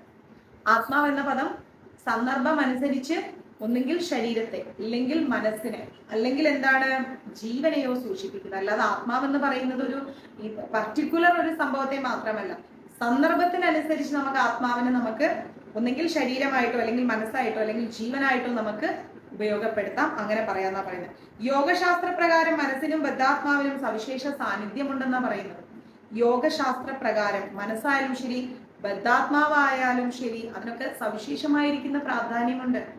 മനസ്സിനെ നമ്മൾ കണ്ടിട്ടില്ല, ആത്മാവിനെ നമ്മൾ കണ്ടിട്ടില്ല, അല്ലെ? ഹൃദയം മുതൽ ബാക്കിയെല്ലാം ഉണ്ടെന്നുള്ള കാര്യം ഉറപ്പാണ്. അപ്പം ഈ മനസ്സിനും ഈ ആത്മാവിനും നമ്മൾ കാണാത്ത ഈ രണ്ട് വസ്തുവകകൾക്കും സാക്ഷാൽ ഗീതയിൽ എന്തുണ്ട്? വളരെ ഇമ്പോർട്ടന്റ് ആയിരിക്കുന്ന കാര്യങ്ങളുണ്ട്. ത്രിവേണിയമ്മ ഇന്നത്തെ ഭദ്രകാളി സ്തവം സൂപ്പറായിരുന്നു കേട്ടോ, അടിപൊളി. എനിക്ക് അമ്മ ഓഡിയോ അയച്ചിരുന്നു, അടിപൊളി. അപ്പൊ ഇതെല്ലാം നമ്മൾ വളരെയധികം മനസ്സിലാക്കണം. പിന്നെന്താ? മനോനിയന്ത്രണവും ഇന്ദ്രിയ വിഷയങ്ങളുടെ ആകർഷണ വലയത്തിൽ നിന്ന് അതിനെ മോചിപ്പിക്കലത്രേ. ഈ മനസ്സിനെ നിയന്ത്രിക്കാം എന്ന് പറഞ്ഞാൽ എന്താ? മനസ്സെന്ന് പറയുന്ന ഒരു അവയവമുണ്ട്, ആ അവയവത്തെ നിയന്ത്രിക്കണം എന്ന് പറഞ്ഞു കഴിഞ്ഞാൽ അവയവം നമ്മൾ കണ്ടിട്ടില്ല, ബാക്കി എല്ലാ അവയവവും കണ്ടിട്ടില്ല. അപ്പൊ മനസ്സ് എവിടെയാ മാതാജി എന്ന് ചോദിച്ചാൽ മനസ്സ് ബോധമാണെന്ന് ഞാൻ പറയുന്നു. മനസ്സിലായി? നമ്മുടെ ചിന്തകളാണ് നമ്മുടെ മനസ്സ്, അല്ലെ? ഞാൻ മനസ്സിൽ ഇങ്ങനെ ആലോചിച്ചു. എവിടെ ആലോചിച്ചു? മനസ്സിൽ ആലോചിച്ചു. മനസ്സ് എന്താണ്? നമ്മുടെ ചിന്തയാണ്. അപ്പൊ ആ ചിന്തയെ നമ്മൾ കൺട്രോൾ ചെയ്യണം. ചിന്തകൾ കൺട്രോൾ ആയാലും എന്തായി? നമ്മുടെ ഇന്ദ്രിയങ്ങളെ കൺട്രോൾ ചെയ്യാൻ പറ്റും. ഇന്ദ്രിയങ്ങൾ കൺട്രോൾഡ് ആയാലും എന്തായി? നമുക്ക് ഈ മെറ്റീരിയൽ വേൾഡിൽ നിന്ന് പുറത്തു വരാൻ പറ്റും, ഈ ഭൗതിക ലോകത്തിൽ നിന്ന് പുറത്തു വരാൻ പറ്റും. വേണമെങ്കിൽ കിട്ടട്ടെ, ഇനി വേണ്ട. അയ്യോ ഇന്ന് കഴിഞ്ഞു, നാളെ എന്ത് ചെയ്യും? എന്തിനാ ഇത്ര ഓവർ കോൺഷ്യസ്? നാളെ നമ്മൾ ജീവിച്ചിരിക്കുന്നുണ്ടെന്ന് എന്താ ഉറപ്പ്? ഇന്ന് രാത്രി കിടന്നുറങ്ങുമ്പോൾ ഒരു സൈലന്റ് അറ്റാക്ക് വന്ന് നമ്മൾ മരിച്ചു, എന്ത് ചെയ്യാൻ പറ്റും? ഒന്നും ചെയ്യാൻ പറ്റില്ല, അല്ലെ? അപ്പോ ഒരു കാരണവശാലും ഓവർ തിങ്കിങ് ഒന്നിനെ കുറിച്ചും വേണ്ട. മനസ്സിലാവും? ഒന്നിനെ കുറിച്ചും ഓവർ തിങ്കിങ് വേണ്ട. വയനാട്ടിൽ വെള്ളപ്പൊക്കം വന്നപ്പം തലേ ദിവസം അവിടെ ഉണ്ടായിരുന്നവർ ആലോചിച്ചോ നാളെ ഈ ഒരു സിറ്റി തന്നെ ഇല്ലാന്ന്? ആരും ആലോചിച്ചിട്ടില്ല. അപ്പൊ നമ്മളെപ്പോഴും നമ്മുടെ ചിന്തകളെ കൺട്രോൾ ചെയ്യാം, നമ്മുടെ മനസ്സിനെ കൺട്രോൾ ചെയ്യാം, അമിതമായി ചിന്തിക്കാതെ ഇരിക്കുക. സംഭവിക്കാനുള്ളത് സംഭവിക്കട്ടെ, അത് വരുമ്പോ നമുക്ക് നോക്കാന്നേ. അതിനു വേണ്ടിയിട്ട് നമ്മൾ ഇപ്പോഴേ കിടന്ന് ടെൻഷൻ അടിച്ചിട്ട് ഇപ്പോ ചിരിക്കേണ്ട സമയം ഇപ്പോ നശിപ്പിക്കാം. ഇപ്പൊ ചിരിക്കുകയാണെങ്കിൽ ചിരിക്കൂ, നാളത്തെ കാര്യമില്ല, അത് നാളെ നോക്കാം. മനസ്സിലാവുണ്ടോ? അപ്പൊ ഭഗവാനുമായിട്ടൊരു ആത്മബന്ധം നമുക്കുണ്ടെങ്കിൽ യെസ് വി ആർ ഓൾ ആത്മ, our body is temporary. Correct ആണ്. അപ്പോ നമുക്ക് അതെ ഭഗവാനെ മനസ്സിൽ വിചാരിച്ചാൽ തന്നെ ആ പ്രശ്നങ്ങളെല്ലാം മാറിക്കിട്ടും. നമുക്ക് ഭഗവാനുമായിട്ടൊരു ആത്മബന്ധം ഉണ്ടെങ്കിൽ നമ്മൾ ഭഗവാൻ വിട്ടുകൊടുക്കുന്നേ. നമ്മൾ എന്തിന് ടെൻഷൻ അടിക്കണം? നമ്മൾ എന്തിന് അമിതമായിട്ട് ചിന്തിച്ച് ആകെ അയ്യോ അയ്യോ അയ്യോ അയ്യോ എന്തിനാ ഇത്? അതിന്റെ ആവശ്യം തന്നെ. വരുന്നത് വരുന്നോടത്ത് വെച്ച് കാണാം. ഭഗവാൻ എന്താ പറയുന്നത്? യോഗം ക്ഷേമം വഹാമ്യം. അദ്ദേഹം നോക്കിക്കോളും നമ്മുടെ യോഗവും ക്ഷേമമൊക്കെ. നമ്മൾ ഒറ്റ കാര്യം ചെയ്യാം, മറ്റുള്ളവർക്ക് ഭഗവാനെ കുറിച്ച് പറഞ്ഞു കൊടുക്കും. നമ്മൾ നമ്മുടെ കർമ്മം ചെയ്യാം, ഒന്നും പ്രതീക്ഷിക്കാം. അത് മക്കളോടായാലും ശരി, ഭർത്താവിനോടായാലും ശരി, ഭാര്യയോടായാലും ശരി, അച്ഛനോടായാലും അമ്മയോടായാലും കൂട്ടുകാരോടായാലും ആരോടൊന്നും പ്രതീക്ഷിക്കാം. നമ്മൾ ചെയ്യേണ്ട ജോലികൾ നമ്മൾ ചെയ്യും. മനസ്സിലാവുന്നത്? അപ്പൊ ഭഗവാൻ അതിനൊരു ആൻസർ തരാതിരിക്കില്ല. അതാണ് നമ്മൾ ആദ്യം ഗീതയിലൂടെ മനസ്സിലാക്കുക. പിന്നെന്താ പഠിക്കുന്നത്? ബദ്ധനായ ആത്മാവിനെ അജ്ഞാനത്തിന്റെ ചെളിക്കുണ്ടിൽ നിന്ന് കരകയറ്റാനുള്ള പരിശീലനം മനസ്സിന് നൽകണം. അതാണ് ഇപ്പൊ ഞാൻ പറഞ്ഞത്. നമ്മുടെ മനസ്സ്, നമ്മുടെ ആത്മാവ് ഇങ്ങനെ എന്താണ്? ആത്മാവ് ഇങ്ങനെ ബന്ധിക്കപ്പെട്ട് കിടക്കാണ്. കാരണം എന്താ? ഒരുപാട് ആഗ്രഹങ്ങളാണ്, ഒത്തിരി ആഗ്രഹങ്ങളാണ് ആത്മാവിൽ. അത് വേണം, ഇത് വേണം, അങ്ങനെ ചെയ്യണം. അതുപോലെ പ്രതികാരങ്ങളുണ്ട്. എന്നോട് ചെയ്തവൻ അനുഭവിക്കും, എന്നോട് ചെയ്തവനുള്ള പണി കിട്ടും. എന്തായാലും ഭഗവാനെ വിളിക്കുന്ന നാവില് നമ്മളെല്ലാവരും ഇങ്ങനെ ചിന്തിക്കാൻ പാടുണ്ട്? ഒരിക്കലും. നമ്മൾ ചിന്തിക്കേണ്ടതേ ആരെന്ത് ചെയ്തോ പോട്ടെ, അവരായി അവരുടെ പാട്, നമ്മളായി നമ്മുടെ പാട്. ഭഗവാനേക്കാൾ വലുതായിട്ട് ഈ ലോകത്ത് ആരുമില്ല. 33 കോടി ദേവഗണങ്ങളും ഭഗവാനേക്കാൾ താഴെയാണോ മുകളിലാണോ എന്ന് ചോദിച്ചാൽ താഴെയാണ്. അദ്ദേഹമാണ് പരമദിവ്യോത്തമ പുരുഷൻ. ആ പരമദിവ്യോത്തമ പുരുഷനായിരിക്കുന്ന ഭഗവാനേക്കാൾ മുകളിൽ ആരും തന്നെ ഇല്ല. പിന്നെ നമ്മൾ എന്തിനാ ടെൻഷൻ അടിക്കുന്നത്? നമ്മളിൽ നിന്ന് ഒരാൾ പോയാൽ നമുക്ക് ഭഗവാൻ അതിനു പകരം അതിനേക്കാൾ ശക്തരായ 100 പേരെ കൊണ്ടുവരും. ഭഗവാനിൽ പോയി അഭയം പറയും. മക്കൾ ഉപേക്ഷിച്ചോ? എന്തിനു വിഷമിക്കണം? സാക്ഷാൽ ഭഗവാൻ ഉപേക്ഷിക്കില്ല. മക്കൾ കാരണം കരഞ്ഞോ? ഭഗവാൻ ഒരിക്കലും കരയിപ്പിക്കില്ല. രോഗങ്ങൾ കൊണ്ട് തളർന്നോ? ഭഗവാൻ ചേർത്ത് പിടിക്കും ധന്വന്തരമൂർത്തിയായിട്ട്. മനസ്സിലായില്ലേ? ഈ ഭൂമിയെ തന്നെ ഉയർത്തിക്കൊണ്ട് വന്ന സാക്ഷാൽ ഭഗവാൻ. അതെ അതെ, കറക്റ്റ് ആണ് നിർമ്മൽ കുമാർ മാത്. അത് പ്രഭുവാണോ മാതാജിയാണോ എന്ന് അറിയില്ല. മനസ്സിന് പെട്ടെന്ന് നമുക്ക് എന്തെങ്കിലും വിഷമം വരുമ്പോൾ ഹരേ കൃഷ്ണ നമ്മളിങ്ങനെ ജപിച്ചുകൊണ്ടിരുന്നാൽ പിന്നെ ഓട്ടോമാറ്റിക്കലി അത് വരും. സത്യം, ഭഗവാൻ എന്തെല്ലാം പ്രശ്നങ്ങൾ നേരിട്ടു അതെന്നെ ചിന്തിച്ചു. അതെല്ലാം ഭഗവാൻ നമുക്ക് കാണിച്ചത്. കുഞ്ഞിലേ മുതല് കൊല്ലാൻ ആൾക്കാർ വരും, ആ സ്ഥലം വിട്ട് ഓടേണ്ടി വരും, കക്കാതെ കള്ളനാവേണ്ടി വരും, എന്താ പറയാ, അതിൻ്റെ ഇടയിൽ പ്രണയം വരും, അതിൻ്റെ ഇടയിൽ അച്ഛനും അമ്മയും വളർത്തച്ഛനും വളർത്തമ്മയായിട്ട് ജീവിക്കേണ്ടി വരും, ഒരുപാട് ശത്രുക്കളെ നേരിടേണ്ടി വരും. അദ്ദേഹത്തിന്റെ ജീവിതം കൊണ്ട് നമുക്ക് നമ്മുടെ സമൂഹത്തിൽ നമ്മൾ എന്തെല്ലാം നേരിടണമെന്ന് വരച്ചു കാണിച്ചു തന്നിട്ടുണ്ട്. എന്നിട്ട് ഉറങ്ങിക്കിടക്കുമ്പോൾ കാലിൽ അമ്പ ചെയ്ത് അദ്ദേഹത്തിന് ഇല്ലാണ്ടാക്കുകയും ചെയ്തു. അതായത് ഒരു നിദ്രയിൽ എന്നോണം നമ്മളെ കൊല്ലാനും ആളുണ്ട്, ശത്രു അടുത്ത് തന്നെയുണ്ട്. ഇതെല്ലാം ഭഗവാൻ പഠിപ്പിച്ചു നമ്മളെ. എന്നിട്ടോ ഗീതയിലൂടെയും പഠിപ്പിച്ചു. അർജുന എന്താ പറയുന്നത് ഭഗവാൻ? അർജുന, പാർത്ഥ, നീ എന്താ ഈ പറയുന്നത് പാർത്ഥ? നിന്റെ കുടുംബങ്ങളും നിന്റെ സുഹൃത്തുക്കളും തന്നെയാണ് ഇവിടെ എല്ലാവരും വന്ന് നിൽക്കുന്നത്. നമ്മൾ മഹാഭാരതത്തിൽ പഠിച്ചില്ലേ? നിർമ്മൽ പ്രഭുവാണ്, ഹരകൃഷ്ണ പ്രഭു പഠിപ്പിച്ചില്ലേ ഭഗവാൻ? നിനക്ക് പുതുതായിട്ട് ആരും ശത്രുക്കൾ ഇല്ല പാർത്ഥ. നിന്റെ ശത്രുക്കൾ എന്ന് പറഞ്ഞു കഴിഞ്ഞാൽ നിന്റെ ബന്ധുമിത്രാദികൾ തന്നെ, വേറെ ആരുമല്ല. അതും ഭഗവാൻ കുരുക്ഷേത്ര യുദ്ധഭൂമിയിൽ നമുക്ക് കാണിച്ചു. പുതിയൊരു ശത്രുവിനെ തേടണ്ട, അവരാരും നിന്റെ പിന്നാലെ വരില്ല. പ്രൈം ബീങ് ഉള്ള സംസാരങ്ങളായിരിക്കും. അതർവൈസ് നീ നോക്കേണ്ടത് നിന്റെ കുടുംബത്തിലേക്കാണ്. നിന്റെ കുടുംബം തന്നെയാണ് നിന്റെ ശത്രു എന്നും ഭഗവാൻ പഠിപ്പിച്ചു, ഇല്ലേ? ഇത്രയും പഠിപ്പിച്ചിരിക്കുന്ന ആ പരമ ദിവ്യോത്തമ പുരുഷന്റെ തൃപാദങ്ങളിലല്ലാതെ നമ്മൾ എവിടെ അഭയം പ്രാപിക്കണം? നമ്മൾ ആരെ വിളിക്കണം നമ്മുടെ നാവ് കൊണ്ട്? നിങ്ങളുടെ കയ്യിൽ പണമുണ്ടോ? നിങ്ങൾക്ക് ആരോഗ്യമുണ്ടോ? നിങ്ങൾക്ക് സമ്പത്തുണ്ടോ? പ്രശസ്തി ഉണ്ടോ? നിങ്ങളെ താങ്ങാൻ ഇഷ്ടം പോലെ ആൾക്കാരുണ്ടാവും. ഇതൊന്നും നിങ്ങളുടെ കയ്യില്ലേ? നിങ്ങളൊരു കുചേലനേക്കാൾ താഴെയുള്ള ദരിദ്രനാണോ? രോഗങ്ങൾ കൊണ്ട് അവശതയാണോ? സാക്ഷാൽ ഗുരുവായൂരപ്പൻ മാത്രമേ ഉണ്ടാവൂ, വേറെ ആരും ഉണ്ടാവില്ല. ആ തത്വമാണ് മനസ്സിലാക്കുന്നത്. ഇല്ലായ്മകളിൽ ആരാണോ കൂട്ടായിരുന്നത് അവരാണ് നമ്മുടെ ബന്ധു. ഉള്ളപ്പോൾ അടുത്ത് വന്നവനല്ല നമ്മുടെ ബന്ധു. ഓക്കെ, പിന്നെന്താ പറയുന്നത്? ഭൗതിക പ്രകൃതിക്ക് മേൽ ആധിപത്യം നേടാൻ ആഗ്രഹിക്കുന്ന വിദ്യാഹങ്കാരവുമായി മനസ്സ് ബന്ധപ്പെട്ടിരിക്കുകയാണ്, അല്ലെ? ഭൂമിയിലൊന്നും സ്ഥലമില്ലാണ്ട് ഇപ്പൊ ചന്ദ്രനെ തേടിപ്പോയിട്ടുണ്ട്, അതും കഴിഞ്ഞ് വേറെ എവിടെയോ തേടിപ്പോയിട്ടുണ്ട്. ഇങ്ങനെ ഭൗതിക പ്രകൃതിക്ക് മേൽ മനുഷ്യന്റെ ഒരു അഹങ്കാരം അടിച്ചേൽപ്പിക്കുന്നുണ്ട്. അതിന്റെ പരിണിത ഫലവും നമ്മൾ അനുഭവിക്കുന്നുണ്ട്. പല പ്രകൃതി ക്ഷോഭങ്ങളായി നമ്മൾ അനുഭവിക്കുന്നുണ്ട്. പ്രകൃതിയുടെ കാര്യം ചെയ്തോളൂ, നമ്മൾ നമ്മുടെ കാര്യം ചെയ്യണം. അല്ലാതെ രാധേ പ്രകൃതിയുടെ മേലൊരു അവകാശം സ്ഥാപിക്കാൻ നമ്മൾ പോണ്ട. അത് നമുക്ക് 100 ഇരട്ടി തിരിച്ചടിയായിട്ട് വരുന്ന പറയുന്നത്. അതുകൊണ്ടാണ് വാസ്തവത്തിൽ വിശുദ്ധനായ ആത്മാവ് ഭൗതിക ലോകത്തിൽ കുടുങ്ങിയിരിക്കുന്നത്, അല്ലെ? അതാ സത്യം. പണം ഉണ്ടെങ്കിൽ സ്ഥാനങ്ങളുണ്ട്, പണം ഇല്ലെങ്കിൽ ഒന്നുമില്ല. ഒരു പട്ടിയുടെ വില പോലും കൊടുക്കുന്നില്ല കുടുംബങ്ങൾ. ഇതെല്ലാം കണ്ടു കേട്ടിട്ട് എല്ലാം മനസ്സിലാക്കിയിട്ടല്ലേ നമ്മള് ഭഗവാനിലേക്ക് തിരിഞ്ഞത്. ആ ഭഗവാൻ നമ്മളെ ഒരിക്കലും കൈവിടില്ല. ആ ആത്മവിശ്വാസം കൂടി മനസ്സിലങ്ങ് അണ്ടർലൈൻ ചെയ്ത് കഴിഞ്ഞാൽ പിന്നെ ഒന്നും ചിന്തിക്കേണ്ട. പിന്നെന്താ പറയുന്നത്? അതിനാൽ ഭൗതിക പ്രകൃതിയുടെ തിളക്കത്തിൽ ആകർഷിക്കപ്പെടുന്ന വിധം മനസ്സിനെ പരിശീലിപ്പിക്കേണ്ടതുണ്ട്. ഭൗതിക പ്രകൃതിയുടെ തിളക്കത്താൽ ആകൃഷ്ടമാകാത്ത വിധം, അതായത് ഭൗതിക പ്രകൃതി എന്ന് പറഞ്ഞാൽ ഒരു എന്താ പറയാ, വർണ്ണക്കടലാസ് കൊണ്ട് പൊതിഞ്ഞിരിക്കുകയാണ്. ഈ വർണ്ണക്കടലാസത്തിന്റെ തിളക്കം കണ്ടിട്ട് നമ്മൾ അങ്ങനെ അതിന്റെ പിന്നാലെ ഓടിക്കൊണ്ടിരിക്കുകയാണ്. പക്ഷെ ഒന്നും കിട്ടില്ല, നേട്ടങ്ങളൊന്നുമില്ല, ജീവിതം വേസ്റ്റ് ആയി പോകുന്നേ ഉള്ളൂ. അപ്പൊ അതിൽ നിന്നൊന്ന് പുറത്തു വരാം, മെറ്റീരിയൽ വേൾഡിൽ നിന്ന് പുറത്തു വരാം. ആ മെറ്റീരിയൽ വേൾഡ് നമുക്ക് ഒരുപാട് കാര്യങ്ങൾ ഉണ്ടാവും, ഇപ്പൊ ഒത്തിരി കാര്യങ്ങളുണ്ട്. അപ്പൊ ചോദിക്കും, മാതാജിക്ക് ഇങ്ങനത്തെ ആഗ്രഹങ്ങളൊന്നുമില്ലേ? സത്യമായിട്ടും ഉണ്ടായിരുന്നു, ഇല്ല എന്ന് ഞാൻ പറയുന്നില്ല. എനിക്ക് അങ്ങനെ വേണം, എനിക്ക് ഇങ്ങനെ വേണം, എനിക്ക് വലിയ വീട് വെക്കണം, എനിക്ക് ആ കാർ വേണം. ഇപ്പൊ അങ്ങനെ ഒരു ആഗ്രഹവും ഇല്ല. എങ്ങനെ ക്ലാസ് എടുക്കാം, ഇതാണ് എൻ്റെ ആഗ്രഹം. എങ്ങനെ ക്ലാസ് എടുക്കാം, അതിനെങ്ങനെ ഒരു സമയം ഉണ്ടാക്കിയെടുക്കാം, ഏതൊക്കെ ക്ഷേത്രങ്ങൾ സന്ദർശിക്കാം, എത്രത്തോളം ജപിക്കാം. നമുക്ക് കിട്ടേണ്ടത് കിട്ടട്ടെ രമ മാതാജി, നമുക്ക് കിട്ടേണ്ടത് കിട്ടട്ടെ, ഇല്ലെങ്കിൽ വേണ്ട, അത് മാത്രം മതി, അതിൻ്റെ അപ്പുറത്തേക്ക് വേണ്ട. ഇന്ന് സോഷ്യൽ മീഡിയ തുറന്നു കഴിഞ്ഞാൽ ശരിക്കും പറയാൻ എനിക്ക് പറയാൻ ഇഷ്ടമില്ല, എന്നാലും ഞാൻ പറയാണ്. സോഷ്യൽ മീഡിയ തുറന്നു കഴിഞ്ഞാൽ, കഴിഞ്ഞ ദിവസം ഞാനൊരു ബ്ലോഗറിന്റെ ഒരു ഇന്റർവ്യൂ കണ്ടു. അപ്പം അവർ പറയുന്നു, എന്റെ ജീവിതം നിലനിർത്താൻ വേണ്ടി ഞാൻ എന്റെ പ്രേക്ഷകർക്ക് കാണാവുന്ന രീതിയിൽ ബിക്കിനി ഇട്ടുകൊണ്ട് ഞാൻ അഭിനയിക്കുന്നു. ശരിക്കും പറഞ്ഞാൽ എനിക്ക് ഭയങ്കര വിഷമായി പോയി ശ്രീകണ്ഠൻ പ്രഭു, ഭയങ്കര വിഷമായി പോയി. ജീവിതമാർഗം ശരീരം പ്രദർശിപ്പിച്ചുകൊണ്ടാണോ? ഒരു നിമിഷം ഞാൻ ചിന്തിച്ചു. പിന്നെ എന്താണ് സ്ത്രീകളുടെ ഭാവശുദ്ധി എന്ന് ആലോചിച്ചു. പബ്ലിക്കായി വാട്സപ്പ് നമ്പർ പറഞ്ഞിട്ട് അതിലേക്ക് വീഡിയോ കോൾ ചെയ്യൂ, മോശം കാണാം, ഇതൊക്കെയാണ് സോഷ്യൽ മീഡിയയിൽ നടക്കുന്നത്. എന്താ പറയാ, നൈറ്റ് കോൾ ചെയ്യും. ഒരു സ്ത്രീ പബ്ലിക്കായിട്ട് വന്നിരുന്ന് പറയുന്ന കാര്യങ്ങളാണ് ഇതൊക്കെ. അപ്പോ ഇതൊക്കെ കാണുമ്പോ നമുക്ക് തന്നെ ഒരു വെറുപ്പ് തോന്നുകയാണ്.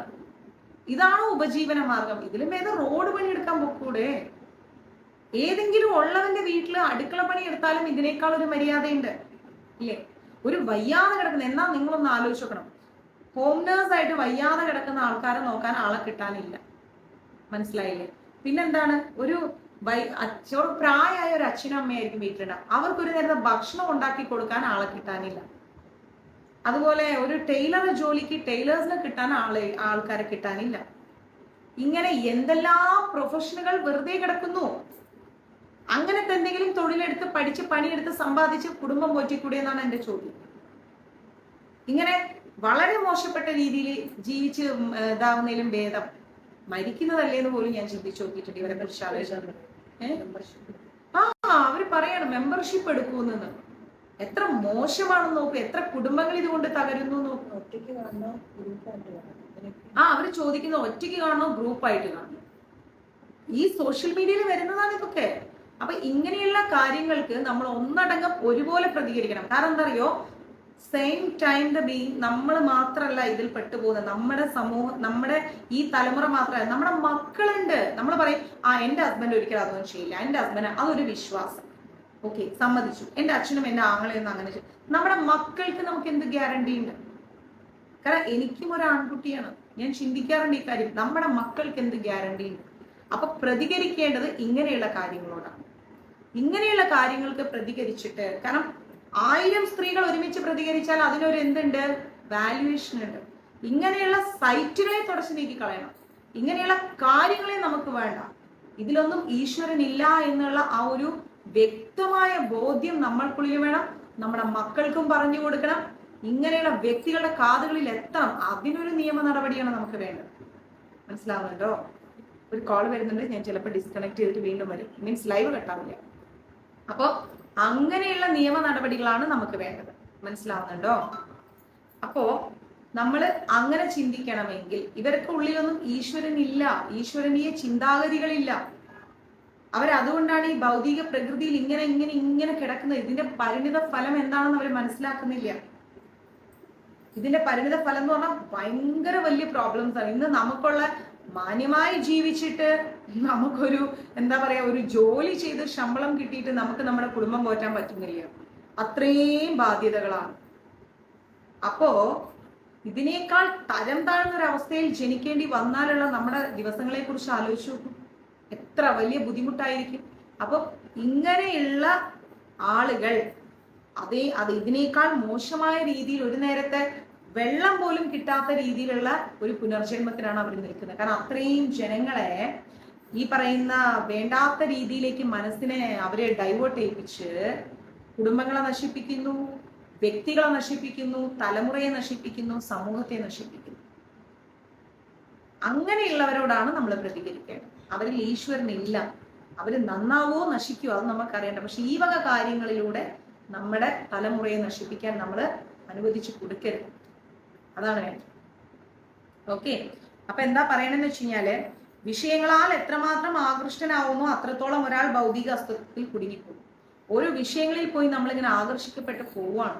ഓരോരോ വിഷയങ്ങളിൽ, ആ വിഷയങ്ങളിൽ പോകുന്തോറും നമ്മളിങ്ങനെ അതിൽ കുടുങ്ങി പോവാണ്.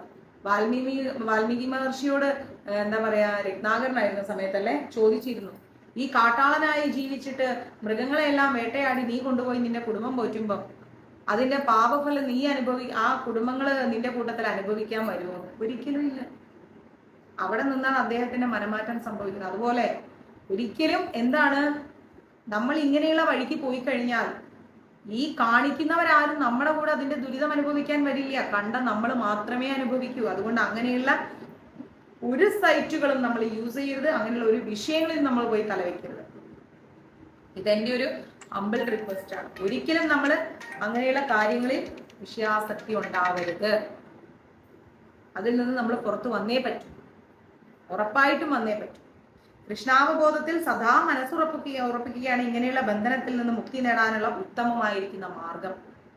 ഭഗവാനെ അത്രത്തോളം സ്മരിക്കുക എന്നുള്ളത് മാത്രമാണ് ഇങ്ങനെയുള്ള പല പല ദുരിതങ്ങളിൽ നിന്ന് നമുക്ക് പുറത്തു വരാനുള്ള ഏറ്റവും നല്ല മാർഗം. ഈ നിർദ്ദേശത്തിന് ഊന്നൽ കൊടുക്കുകയാണ് ഹി എന്ന പദം. ഹാ ഇട്ടിട്ട് വഴി, ഹി എന്ന പദം ഇങ്ങനെയുള്ള നിർദ്ദേശത്തിന് ഊന്നൽ കൊടുക്കുകയാണ്. അതായത് ഒരാൾ നിശ്ചയമായും ചെയ്യണമെന്നാണ് പറയുന്നത്. അതിന്റെ ശ്ലോകം പറയുന്നുണ്ട്, മന ഏവ മനുഷ്യാണാം കാരണം ബന്ധമോക്ഷയോ ബന്ധായ വിഷയാസംഗോ മുക്തേ നിർവിഷയം മനഃ എന്നാ പറയുന്നത്. മനുഷ്യന് ബന്ധനത്തിനും മോചനത്തിനും മനസ്സു തന്നെ കാരണം. അല്ലെ, മനുഷ്യന് ബന്ധനമായി കിട്ടാനും മോചനം കിട്ടാനും എന്താണ്? മനസ്സ് തന്നെയാണ് കാരണമായിരിക്കുന്നത്.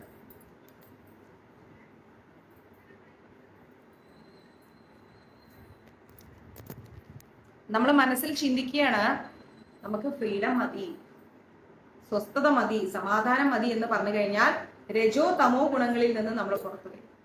അപ്പൊ നമ്മുടെ മനസ്സിന് എന്തായി? മോചനമായി. സാത്വികമായിരിക്കുന്ന ചിന്താഗതികളിൽ നമ്മുടെ മനസ്സ് മോചിക്കപ്പെടുക. അതേസമയം നമുക്ക് സാത്വികതയല്ല എങ്കിൽ എന്താ സംഭവിക്കുക? സാത്വികതയല്ലെങ്കിൽ നമ്മളെ മനസ്സ് മോചിക്കപ്പെടില്ല, അങ്ങനെ കിടക്കും, ബന്ധിക്കപ്പെട്ട് കിടക്കും. അപ്പൊ ഇത് രണ്ടിൽ നിന്നും നമ്മൾ എന്ത് ചെയ്യണം? പുറത്തു വരാൻ ശ്രമിക്കണം. മോചനമാണ് നമുക്ക് വേണ്ടത്, ബന്ധനമല്ല. അതിനാൽ മനസ്സ് എപ്പോഴും കൃഷ്ണാവബോധത്തിൽ ഉറച്ചു നിർത്താൻ നമ്മൾ ശ്രമിക്കണം. കൃഷ്ണാവബോധത്തിൽ ഉറച്ചു നിർത്തുകയാണെങ്കിൽ ഒരിക്കലും നമ്മൾ എന്തായി പോവില്ല? നമ്മളിങ്ങനെ ബന്ധനത്തിൽ കിടക്കില്ല. അതുകൊണ്ട് അത് മനസ്സിലാക്കണം. പിന്നെ വിഷയങ്ങളിൽ നിന്ന് വേർപെട്ടാൽ മുക്തിക്കും അത് ഹേതുവാകുന്നു.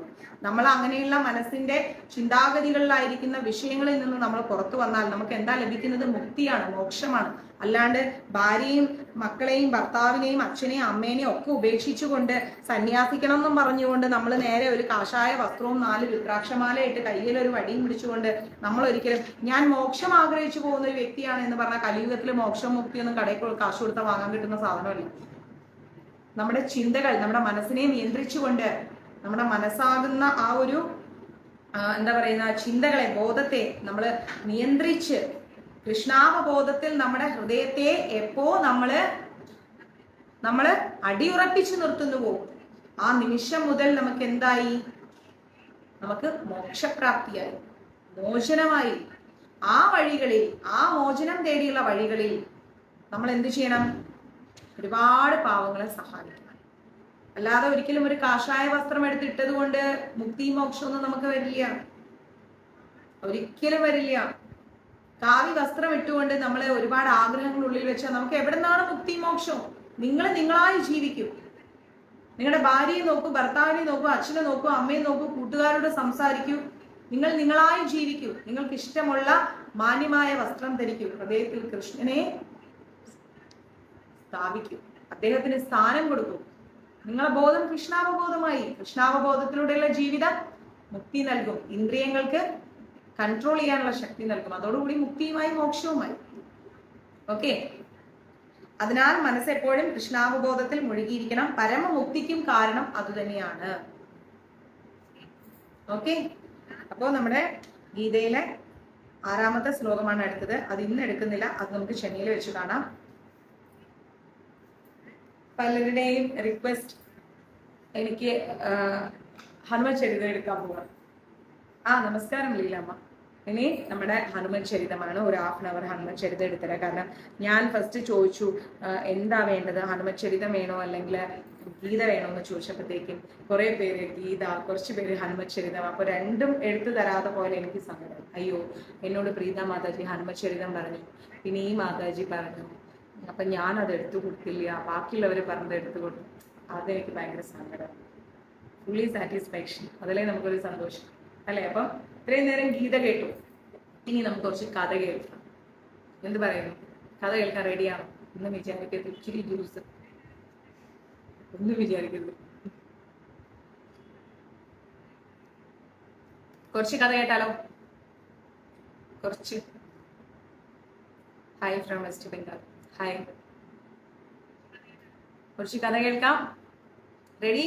എങ്കിൽ റെഡി എന്ന് പറയും. എന്നാ വേഗം എടുക്കാം, വേഗം പോവാം, വേഗം കിടന്ന് നോക്കാം. അനിൽ കുമാരി മാതാജിനെ കളിയാക്കണ്ട. അപ്പോ റെഡി? ഓക്കെ ഓക്കെ, അപ്പോൾ റെഡിയാണ്.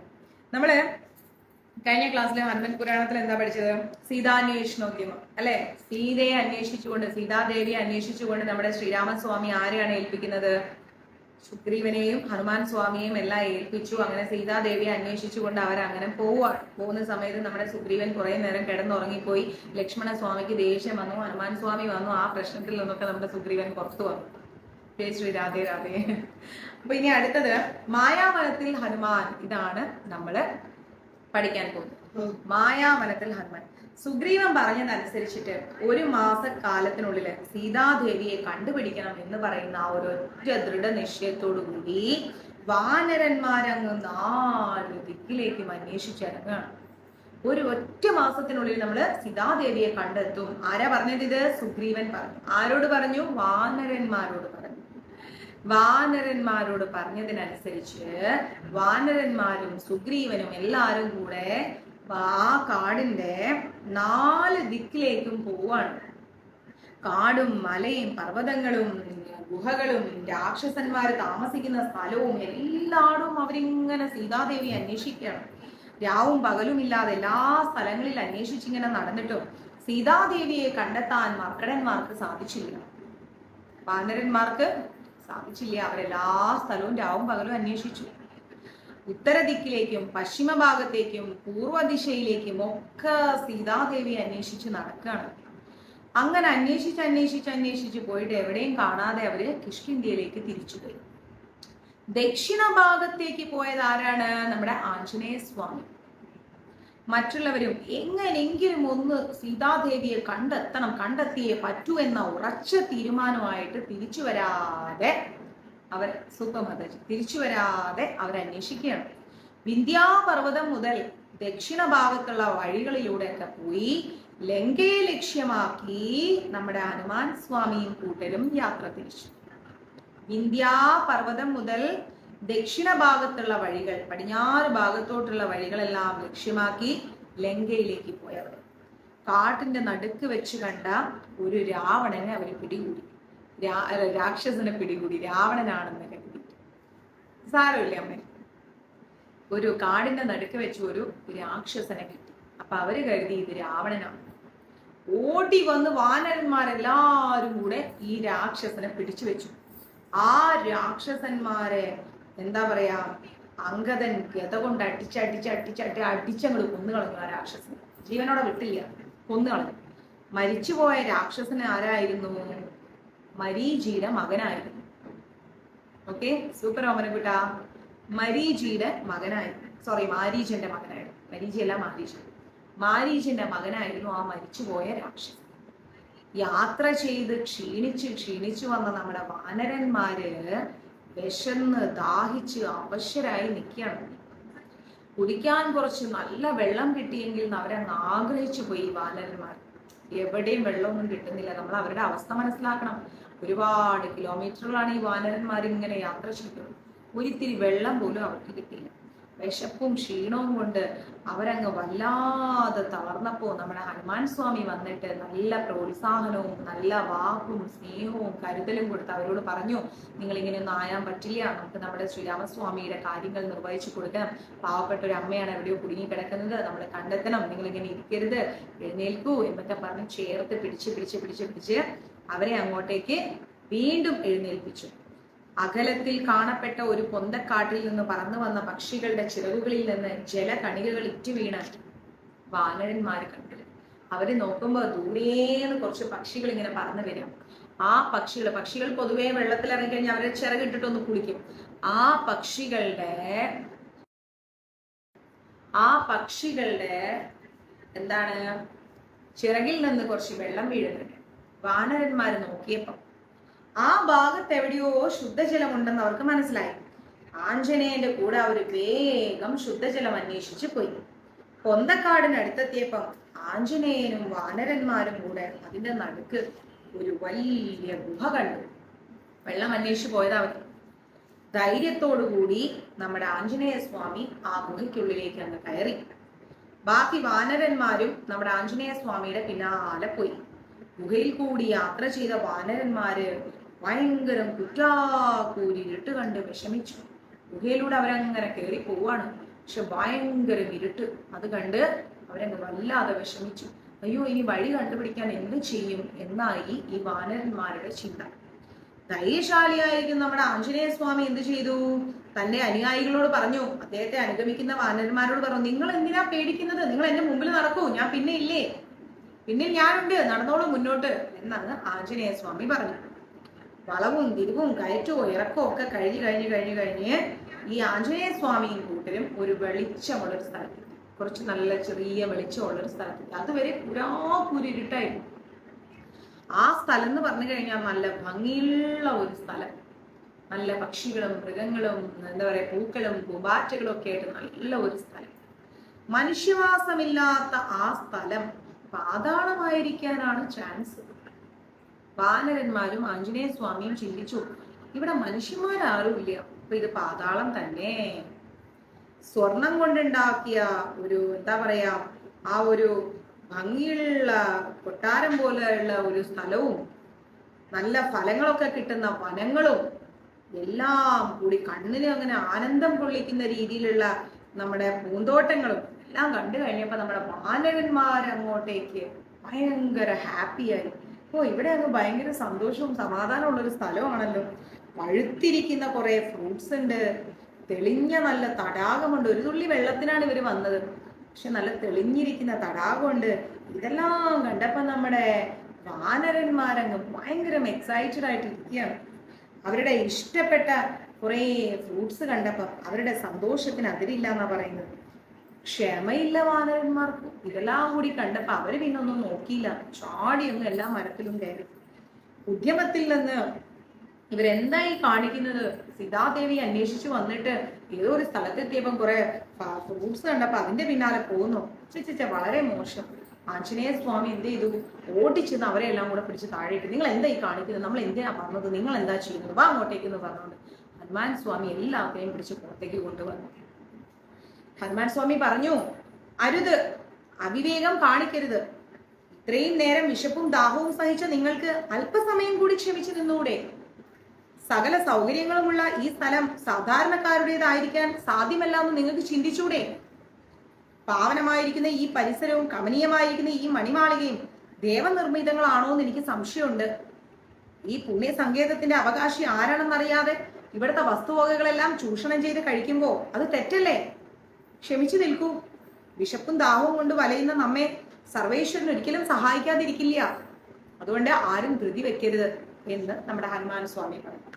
ആഞ്ജനേയ സ്വാമിയുടെ ഉപദേശം കേട്ടപ്പം അംഗദാദി വാനരന്മാരെല്ലാം ക്ഷമയോടുകൂടി നിൽക്കാൻ തുടങ്ങി. അവർ പറഞ്ഞു, ശരി, ഞങ്ങൾ ക്ഷമിച്ചു നിൽക്കാം, ഒരു ധൃതിയുമില്ല എന്ന് പറഞ്ഞു. അങ്ങനെ നമ്മുടെ ആഞ്ജനേയ സ്വാമി വാനരന്മാരുടെ കൂടെ കുറച്ചു ദൂരം കൂടെ യാത്ര ചെയ്ത് കുറച്ചു ദൂരം ചെന്നപ്പോൾ അവിടെ ഒരു താമര തടാകം, താമര കൊണ്ടുള്ളൊരു തടാകം കണ്ടു. ആ താമര പൊയ്കയുടെ അടുത്ത് വനദേവതയെന്ന് തോന്നുന്ന രീതിയിലുള്ള നല്ല ഭംഗിയുള്ള ഒരു സൗന്ദര്യമുള്ള ജടാവൽക്കല ധാരിണിയായിരിക്കുന്ന കാഞ്ചനവർണ്ണ കളയഭരയായിരിക്കുന്ന ഒരു ദേവാംഗന എന്ന് പറഞ്ഞാൽ അപ്സരസിനേക്കാളും ദേവിയേക്കാൾ സുന്ദരിയായിരിക്കുന്ന ഒരു ദേവാംഗന ഇരിക്കുന്നുണ്ട്. വനദേവതയേക്കാൾ ഭംഗിയുണ്ട്. വായുപുത്രൻ കണ്ടു. ആരാ? നമ്മുടെ ഹനുമാൻ സ്വാമി. ആ ദേവിയുടെ അടുത്ത് ചെന്നിട്ട് അഞ്ജനാകുമാരൻ നമ്മുടെ ഹനുമാൻ സ്വാമി അവരുടെ അടുത്ത് ചെന്നിട്ട് പറഞ്ഞു, ദേവമാതാവേ, ദിവസങ്ങളോളം യാത്ര ചെയ്ത അവശരായ ഞങ്ങൾ വിശപ്പും ദാഹവും കൊണ്ട് പരിതപിക്കുന്നവരാണ്. തടാകത്തിലെ ജലം അല്പം പാനം ചെയ്ത് ദാഹം ശമിപ്പിക്കാനും മധുരഫലങ്ങൾ കഴിച്ച് വിശപ്പടക്കാനും ഞങ്ങൾക്ക് അനുവാദം തരുമോ? ആഞ്ജനേയ സ്വാമിയുടെ ആ ഒരു വാക്കുകൾ കേട്ടിട്ട് ചെറിയ ചിരിയാണ് ആ ദേവിയുടെ മുഖത്തുണ്ടായി. ആഞ്ജനേയ സ്വാമി പറഞ്ഞു, ഞങ്ങൾ കുറേ ദിവസമായിട്ട് ഇങ്ങനെ കഷ്ടപ്പെട്ട് യാത്ര ചെയ്യണം, ഞങ്ങൾക്കൊന്നും കഴിക്കാനും കുടിക്കാനൊന്നും കിട്ടിയിട്ടില്ല. ഇവിടുന്ന് കുറച്ച് ഫ്രൂട്ട്സ് ഒക്കെ കഴിച്ചിട്ട് ആ തടാകത്തിൽ നിന്ന് കുറച്ച് വെള്ളമൊക്കെ കുടിക്കാൻ അവിടുന്ന് അനുവദിക്കുമോ എന്ന് ചോദിച്ചു. ദേവി ഒന്നും പറയാതെ ചിരിച്ചുകൊണ്ടിരുന്നു. പിന്നെ ദേവാംഗന പറഞ്ഞു, കവിശ്രേഷ്ഠ, ബുദ്ധിമാനും വിവേകശാലിയുമായ അങ്ങയെ ദർശിക്കുവാൻ ഭാഗ്യം ലഭിച്ചതിൽ ഞാൻ സന്തോഷിക്കുന്നു.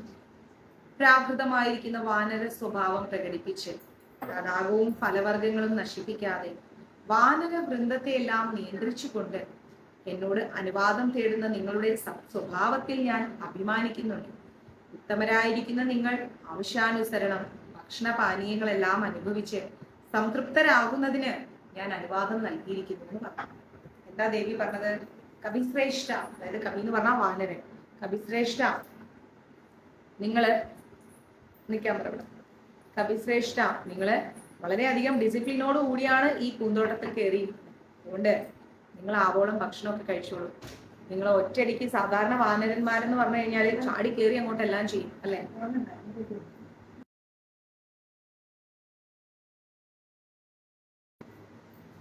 അപ്പോ അതൊന്നും ഇല്ലാതെ നിങ്ങൾ എന്താ ചെയ്യുന്നത്? എന്നോട് അനുവാദം ചോദിക്കുകയാണ് ചെയ്തത്. അതൊരു മര്യാദയാണ്. അതുകൊണ്ട് നിങ്ങൾ എത്ര വേണമെങ്കിലും എടുത്തു കൊടുക്കുന്നു. ദേവാംഗനയുടെ അനുവാദം കിട്ടിയപ്പോ സന്തോഷത്തോടുകൂടി വാനരന്മാര് എന്താ ചെയ്തത്? ഇഷ്ടത്തോടുകൂടി ആ ഫ്രൂട്ട്സ് എല്ലാം ഭക്ഷിച്ച് തെളിഞ്ഞ വെള്ളം കുടിച്ച് അവരുടെ വിശപ്പും ദാഹവും എല്ലാം മാറ്റി ഒരു സ്ഥലത്ത് അങ്ങനെ അവർ വിശ്രമിക്കാൻ തുടങ്ങി. താപസിയായിരിക്കുന്ന ദേവാംഗനയെ സമീപിച്ച ഹനുമാൻ, അതായത് തപസ് ചെയ്തുകൊണ്ടിരിക്കുന്ന ആ സ്ത്രീ രത്നത്തെ കണ്ട ഹനുമാൻ സ്വാമി എന്ത് ചെയ്തു? അവരെ വന്ദിച്ചു. എന്നിട്ടോ, നിങ്ങളുടെ വിശപ്പും ദാഹവും ഒക്കെ തീർന്നോ? ആ സ്ത്രീ ചോദിക്കുകയാണ്, നിങ്ങളുടെ വിശപ്പും ദാഹവും ഒക്കെ മാറിയോ? മാതാവിന്റെ കൃപ കൊണ്ട് പുത്രന്മാരുടെ വിശപ്പും ദാഹവും ക്ഷീണവും എല്ലാം മാറിയിരിക്കുന്നു. ഹനുമാൻ സ്വാമി പറഞ്ഞു, അമ്മയുടെ അനുഗ്രഹം കൊണ്ട് എന്റെ വിശപ്പും ദാഹവും ഒക്കെ മാറി. അപ്പോ ഭവ്യതയോടുകൂടിയാണ് ഹനുമാൻ സ്വാമി ഇത് പറഞ്ഞത്. അപ്രകാരമെങ്കിൽ നിങ്ങൾ ആരാണ്? ദുഷ്കരമായിരിക്കുന്ന ഈ കാനനത്തിൽ എന്തിനാ നിങ്ങൾ സഞ്ചരിക്കുന്നത്? മറ്റാർക്കും പ്രവേശിക്കുവാൻ സാധിക്കാത്ത ഈ ഗുഹയിൽ നിങ്ങൾ എങ്ങനെ വന്നു? ആ ദേവി ചോദിക്കുകയാണ്, ശരി, നിങ്ങൾക്ക് വിശപ്പും ദാഹവും ഒക്കെ മാറിയെങ്കിലും നിങ്ങൾ ആരാണ്? ഇവിടെ ഈ ആർക്കും വരാൻ പറ്റാത്ത ഈ ഗുഹയിലോട്ടൊക്കെ നിങ്ങൾ എങ്ങനെ വന്നു? അപ്പൊ ഹനുമാൻ സ്വാമി പറഞ്ഞു, മാതാവേ, ഉത്തര കോസലത്തിൽ അയോധ്യ എന്നൊരു രാജ്യമുണ്ട്. ഉത്തര കോസലത്തിലെ അയോധ്യ എന്നൊരു രാജ്യമുണ്ട്. അവിടുത്തെ രാജശ്രേഷ്ഠനായിരുന്ന ദശരഥ സീമന്തപുത്രനായ ശ്രീരാമനും ധർമ്മധാരങ്ങളായിരിക്കുന്ന ജാനകി ദേവിയും അനുജനായ ലക്ഷ്മണ കുമാരനും ഒത്ത് പഞ്ചവടിയിൽ താമസിക്കുന്ന കാലത്ത് നീചരാക്ഷസനായിരിക്കുന്ന ദശമുഖ രാവണൻ ശ്രീരാമപത്നിയെ അപഹരിച്ചു കൊണ്ടുപോയി. സീതാദേവിയെ അന്വേഷിച്ച് ശ്രീരാമലക്ഷ്മണന്മാർ സഞ്ചരിക്കുമ്പോൾ കിഷ്കിന്ധ്യ രാജ്യത്തിൽ എത്തിയവർ വാനരകുലനാഥനായിരിക്കുന്ന അർക്കദാത്മജനും കുലതിലകമായിരിക്കുന്ന ശ്രീരാമനും തമ്മിൽ കൂട്ടായി. അതായത് സുഗ്രീവനും ശ്രീരാമസ്വാമി ആ സംഖ്യം അനുസരിച്ച്, അതായത് ആ കൂട്ടനുസരിച്ച്, അവരുടെ ഫ്രണ്ട്ഷിപ്പ് അനുസരിച്ച് സുഗ്രീവന്റെ അഗ്രജനായിരിക്കുന്ന ബാലിയെ നിഗ്രഹിച്ച ശ്രീരാമചന്ദ്രൻ സുഗ്രീവനെ കിഷ്കിന്ധ്യാവതിനായി വാഴിച്ചു. അതായത് ബാലിയും സുഗ്രീവനുമായിട്ട് നമ്മൾ കഴിഞ്ഞ ക്ലാസ് പഠിച്ചു, വഴക്കായി. ശ്രീരാമസ്വാമി വന്നിട്ട് ബാലിയെ വധിച്ചിട്ട് കിഷ്കിന്ധ്യയുടെ രാജാവായി ആരെ വെച്ചു? നമ്മുടെ സുഗ്രീവനെ വെച്ചു. അതിന് പ്രത്യുപകാരമായിട്ട്, അതായത് ശ്രീരാമസ്വാമി ചെയ്ത ആ ഒരു ഉപകാരത്തിന് വീണ്ടും ഒരു ഉപകാരം തിരിച്ചു ചെയ്യണം എന്നുള്ള രീതിയിൽ ദേവിയെ അന്വേഷിച്ച് കണ്ടുപിടിക്കാൻ ഞങ്ങളെ നിയോഗിച്ചിരിക്കുകയാണ്. സർവേശ്വര കാര്യത്തിനായിട്ട് സഞ്ചരിക്കുന്ന ഞങ്ങളുടെ വിശപ്പും ദാഹവും മാറുന്നതിനായിട്ട് ശ്രീരാമസ്വാമി തന്നെ കാണിച്ചു തന്ന ഒരു അഭയകേന്ദ്രമാണ് ഈ പൂന്തോട്ടം. ഞങ്ങളിങ്ങനെ അന്വേഷിച്ച് നടക്കുന്നതിൻ്റെ ഇടയിൽ വിശപ്പും ദാഹവും കൊണ്ട് ഞങ്ങൾക്ക് ഭക്ഷണവും വെള്ളമൊന്നുമില്ല. ശരിക്കും പറഞ്ഞാൽ അദ്ദേഹം തന്നെയാണ് ഈ സ്ഥലം കാണിച്ചു തന്നത്. ദേവി ആരാണെന്നറിയാൻ എനിക്ക് ഒരുപാട് ആഗ്രഹമുണ്ട് എന്ന് പറഞ്ഞു. അപ്പോ നമ്മുടെ ദേവി പറയാണ്, വാനരശ്രേഷ്ഠ, സ്വയംപ്രഭ എന്ന നാമധേയമുള്ള ഞാൻ, എൻ്റെ പേര് സ്വയംപ്രഭ എന്നാണ്. ഞാൻ ഗന്ധർവ പുത്രിയാണ്. വിശ്വകർമാവിന്റെ മകളായിരിക്കുന്ന ഹേമ എന്ന ദേവനർത്തകിയെ അപഹരിച്ചു കൊണ്ടുവന്ന മയൻ എന്ന രാക്ഷസൻ അവളെ പാർപ്പിക്കാൻ വേണ്ടി നിർമ്മിച്ച ഒരു വലിയ കൊട്ടാരമാണിത്. ഹേമയോടൊപ്പം അവളെ സഹായിക്കുന്നതിന് ഒളിച്ചോടി പോന്നതാ ഞാൻ. കാലം കുറെ കഴിഞ്ഞപ്പം ഹേമ ഒരു പെൺകുഞ്ഞിന്റെ അമ്മയായി തീർന്നു. ഹേമയെ കട്ടുകൊണ്ടുപോയതിൽ ദേഷ്യം വന്ന ദേവേന്ദ്രൻ മയനെ അങ്ങ് കൊല്ലാൻ വന്നു. തൻ്റെ മകളെയും എടുത്തുകൊണ്ട് മയൻ ഓടി രക്ഷപ്പെട്ടു. ഹേമയെ സഹായിച്ചതിന് ഏകയായി ഒറ്റയ്ക്കായി ബാഹ്യലോകവുമായിട്ട് ഒരു ബന്ധവും ഇല്ലാതെ ജീവിക്കേണ്ടി വന്നു എനിക്ക്. അങ്ങനെ ഇരിക്കുന്നു. അതായത് ഹേമയുടെ കൂടെ ഈ ദേവിയും കൂടി വന്നതാണ്. അപ്പൊ പറയാണ്, പിന്നീട് എനിക്ക് ഹേമയുമായിട്ട് ഒരു ബന്ധവുമില്ല. ഹേമയെ സഹായിച്ചു എന്നുള്ളതിന് ആ ഒരൊറ്റ കാരണം കൊണ്ട് ശാപം കിട്ടിയിരിക്കണം എനിക്ക് ദേവേന്ദ്രനോട്. ദേവേന്ദ്രൻ എന്നെ ശപിച്ചു. ശാപമോചനം നൽകി അനുഗ്രഹിക്കണമെന്ന് ദേവേന്ദ്രനോട് ഞാൻ ചോദിച്ചപ്പോ ത്രേതായുഗത്തിൽ ശ്രീരാമദൂതന്മാരായി വരുന്ന കവിശ്രേഷ്ഠന്മാരെ സ്വീകരിച്ചു കഴിഞ്ഞാൽ മോചനം ലഭിക്കുമെന്ന് പറഞ്ഞു. ത്രേതായുഗത്തിൽ സീതാദേവിയെ അന്വേഷിച്ചു വരുന്ന കവിശ്രേഷ്ഠന്മാർക്ക് ഇതുപോലെ വെള്ളവും ഭക്ഷണവും കൊടുത്താൽ നിങ്ങൾക്ക് മോചനം ലഭിക്കുമെന്ന് നമ്മുടെ ദേവേന്ദ്രൻ പറഞ്ഞു. ആ ഹേമയുടെ മകളാ ഞാൻ. എന്റെ ശാപമോചന സമയം അടുത്തത് കൊണ്ടാണ് നാം ശ്രീരാമദേവ പാതാരവിന്ദങ്ങളിൽ അഭയം പ്രാപിക്കാൻ പോവുകയാണ്. നിങ്ങൾ എല്ലാവരും കണ്ണടച്ചു നിന്ന് ശ്രീരാമസ്വാമിയെ പ്രാർത്ഥിക്കുക. നേർവഴിയിൽ നിങ്ങൾക്ക് കാണാൻ സാധിക്കും നിങ്ങൾ പോകേണ്ട വഴി ഏതാ. നിങ്ങൾക്ക് ഇനി തെറ്റൊന്നും വരില്ല, നിങ്ങൾക്ക് മുന്നോട്ട് പോകാൻ സാധിക്കും. പക്ഷേ കണ്ണടച്ച് ശ്രീരാമസ്വാമിയെ നിങ്ങൾ മനസ്സിൽ ധ്യാനിക്കണം. അങ്ങനെ സ്വയംപ്രഭ പറഞ്ഞത് കേട്ടിട്ട് മാരുതിയും മർക്കടന്മാരും ഒക്കെ കണ്ണടച്ച് രാമദേവനെ അങ്ങ് പ്രാർത്ഥിച്ചു. അടുത്ത സമയം തന്നെ അവരെല്ലാവരും മായാവനത്തിൽ നിന്ന് നേരായ വഴിയിലൂടെ പോകാനുള്ള വഴി കണ്ടുപിടിച്ചു. ആ അകലെ ദൂരെ തിരമാലകൾ അങ്ങ് തല്ലി കയറുന്ന ഒരു മഹാസമുദ്രവും മാരുതി മർക്കടനും കണ്ടു. നോക്കത്താ ദൂരം വരെ ഇങ്ങനെ നീല ജലാശയം പരന്ന് കിടക്കുന്നത് കണ്ടപ്പോ അമ്പരപ്പോടെ വാനരന്മാരിങ്ങനെ ഒരുപാട് കാര്യങ്ങൾ ആലോചിച്ചു. എന്താ ആലോചിച്ചെന്നുള്ളത് ഉടനെ പറയാം കേട്ടോ. ഓക്കെ, ഗീത കുറെ എടുത്തുകൊണ്ടാണ് ഹനുമാൻ ചരിതം കുറച്ച് പെട്ടെന്ന് നിർത്തല്ല കേട്ടോ, നാളെ എടുത്തരാം. ബാലൻസ് എന്തായാലും ഇഷ്ടപ്പെട്ടോ ഇല്ലേ? അത് നമ്മുടെ ആഞ്ജനേയ സ്വാമി സീതാദേവിയെ അന്വേഷിച്ചുകൊണ്ട് അല്ലെങ്കിൽ തുടക്കം കിട്ടും.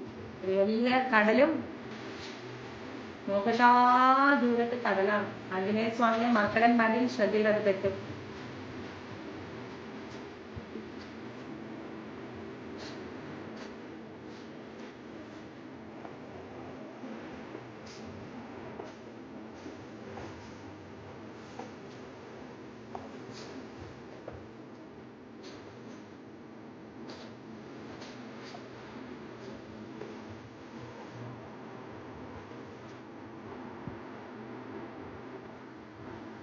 ഇഷ്ടപ്പെട്ടോ?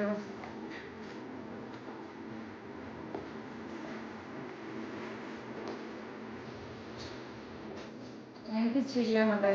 എല്ലാവരും ഷെയർ ചെയ്തോ. അടിപൊളി, ഇഷ്ടമായി. അപ്പൊ മാക്സിമം വേഗം ഷെയർ ചെയ്യും. പിന്നെ നമ്മുടെ തിരുപ്പതിയിലെ അന്നദാനത്തിന് ആരൊക്കെ സപ്പോർട്ട് ചെയ്യുന്നു? 5 വീട്ടിലേക്ക് വേഗം മെസ്സേജ് ഇടും. 93 42 49 49 41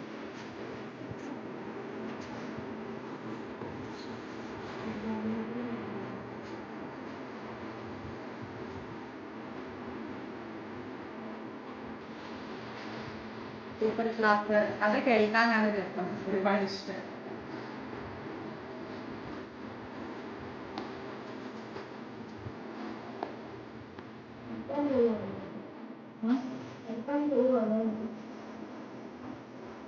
നിർത്താൻ പോവാണ്. രാവിലെ എടുത്തരാം, നാളെ രാവിലെ.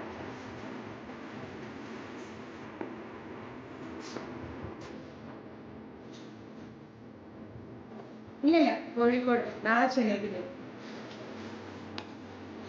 തിരുപ്പതി യാത്ര. അത് കഴിഞ്ഞ് വന്ന് തിരുവനന്തപുരം വരെ വീൽ ചെയർ കൊടുത്തത്. അത് കഴിഞ്ഞിട്ട് അമ്പാടിയിലേക്ക് കൊടുത്തത്.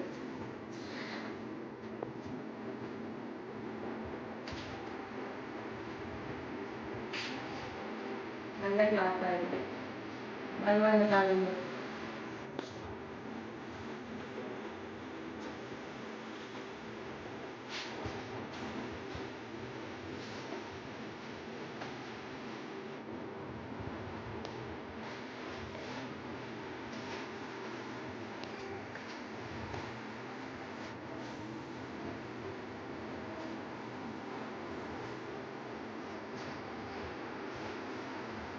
നാളെ തിരിച്ചു വരും. മറ്റന്നാൾ നാളെ കയറും, മറ്റന്നാൾ എത്തും.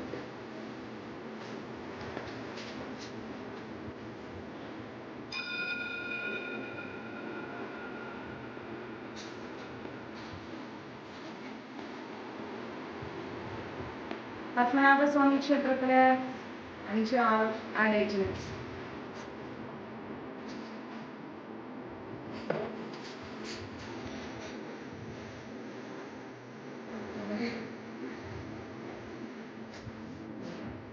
തീർച്ചയായിട്ടും ശ്രീധരൻ പ്രഭു അങ്ങേക്ക് എന്നും പ്രാർത്ഥിക്കാൻ അങ്ങേക്ക് വേണ്ടി ഇന്നും പ്രാർത്ഥിച്ചു. ഒന്നും വിഷമിക്കേണ്ട, പേടിക്കാതിരിക്കും. നമ്മളിലേക്ക് കിടക്കും, ചേർത്ത് പിടിക്കുന്നു.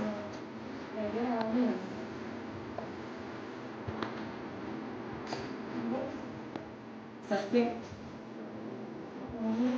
രാജശേഖരൻ, ജയപ്രകാശേട്ടൻ, ത്രിവേണിയമ്മ. ഓക്കെ, ഇന്നത്തെ ക്ലാസ് കഴിഞ്ഞു. ഇനി നാളെ രാവിലെ. അപ്പൊ എല്ലാവർക്കും സുഖമായിട്ട് സന്തോഷമായിട്ട് സുഖമായിട്ട് കിടന്നുറങ്ങുക, ഹാപ്പി ആയിട്ടിരിക്കുക. തിരുപ്പതി യാത്ര 25-ന് കയറുന്നു, 25-ന് തന്നെ എത്തുന്നു, 26, 27, 28, 29 4 ദിവസം. തിരുപ്പതി, കാളഹസ്തി, പത്മാവതി ടെമ്പിൾ, ശ്രീനിവാസ വെങ്കാപുരം, കുറേ ക്ഷേത്രങ്ങൾ. പിന്നെ പിന്നെ പിന്നെ പിന്നെ വേറൊരു വിഘ്നേശ്വരി ക്ഷേത്രമുണ്ട്, അതിൻ്റെ പേര് ഞാൻ പറഞ്ഞു. അങ്ങനെ കുറേ ക്ഷേത്രം പോയിട്ട് വരാം. 26-ാം തീയതി ജന്മാഷ്ടമിയുടെ അന്ന് ഉറപ്പായിട്ട് ജന്മാഷ്ടമിയുടെ അന്ന് നമ്മുടെ മഞ്ജരീസിന്റെ തിരുപ്പതി ഗ്രൂപ്പാണ് അവിടെ അന്നദാനം ചെയ്യും. അവർക്കൊക്കെ തിരുപ്പതി വെങ്കടാചലപതിയിൽ അവിടെ അന്നദാനം കൊടുക്കണം. അവര് 93 42 49 49 41 എന്നുള്ള നമ്പറിലേക്ക് ഒരു മെസ്സേജ്, വാട്സപ്പ് മെസ്സേജ്. ഓക്കെ,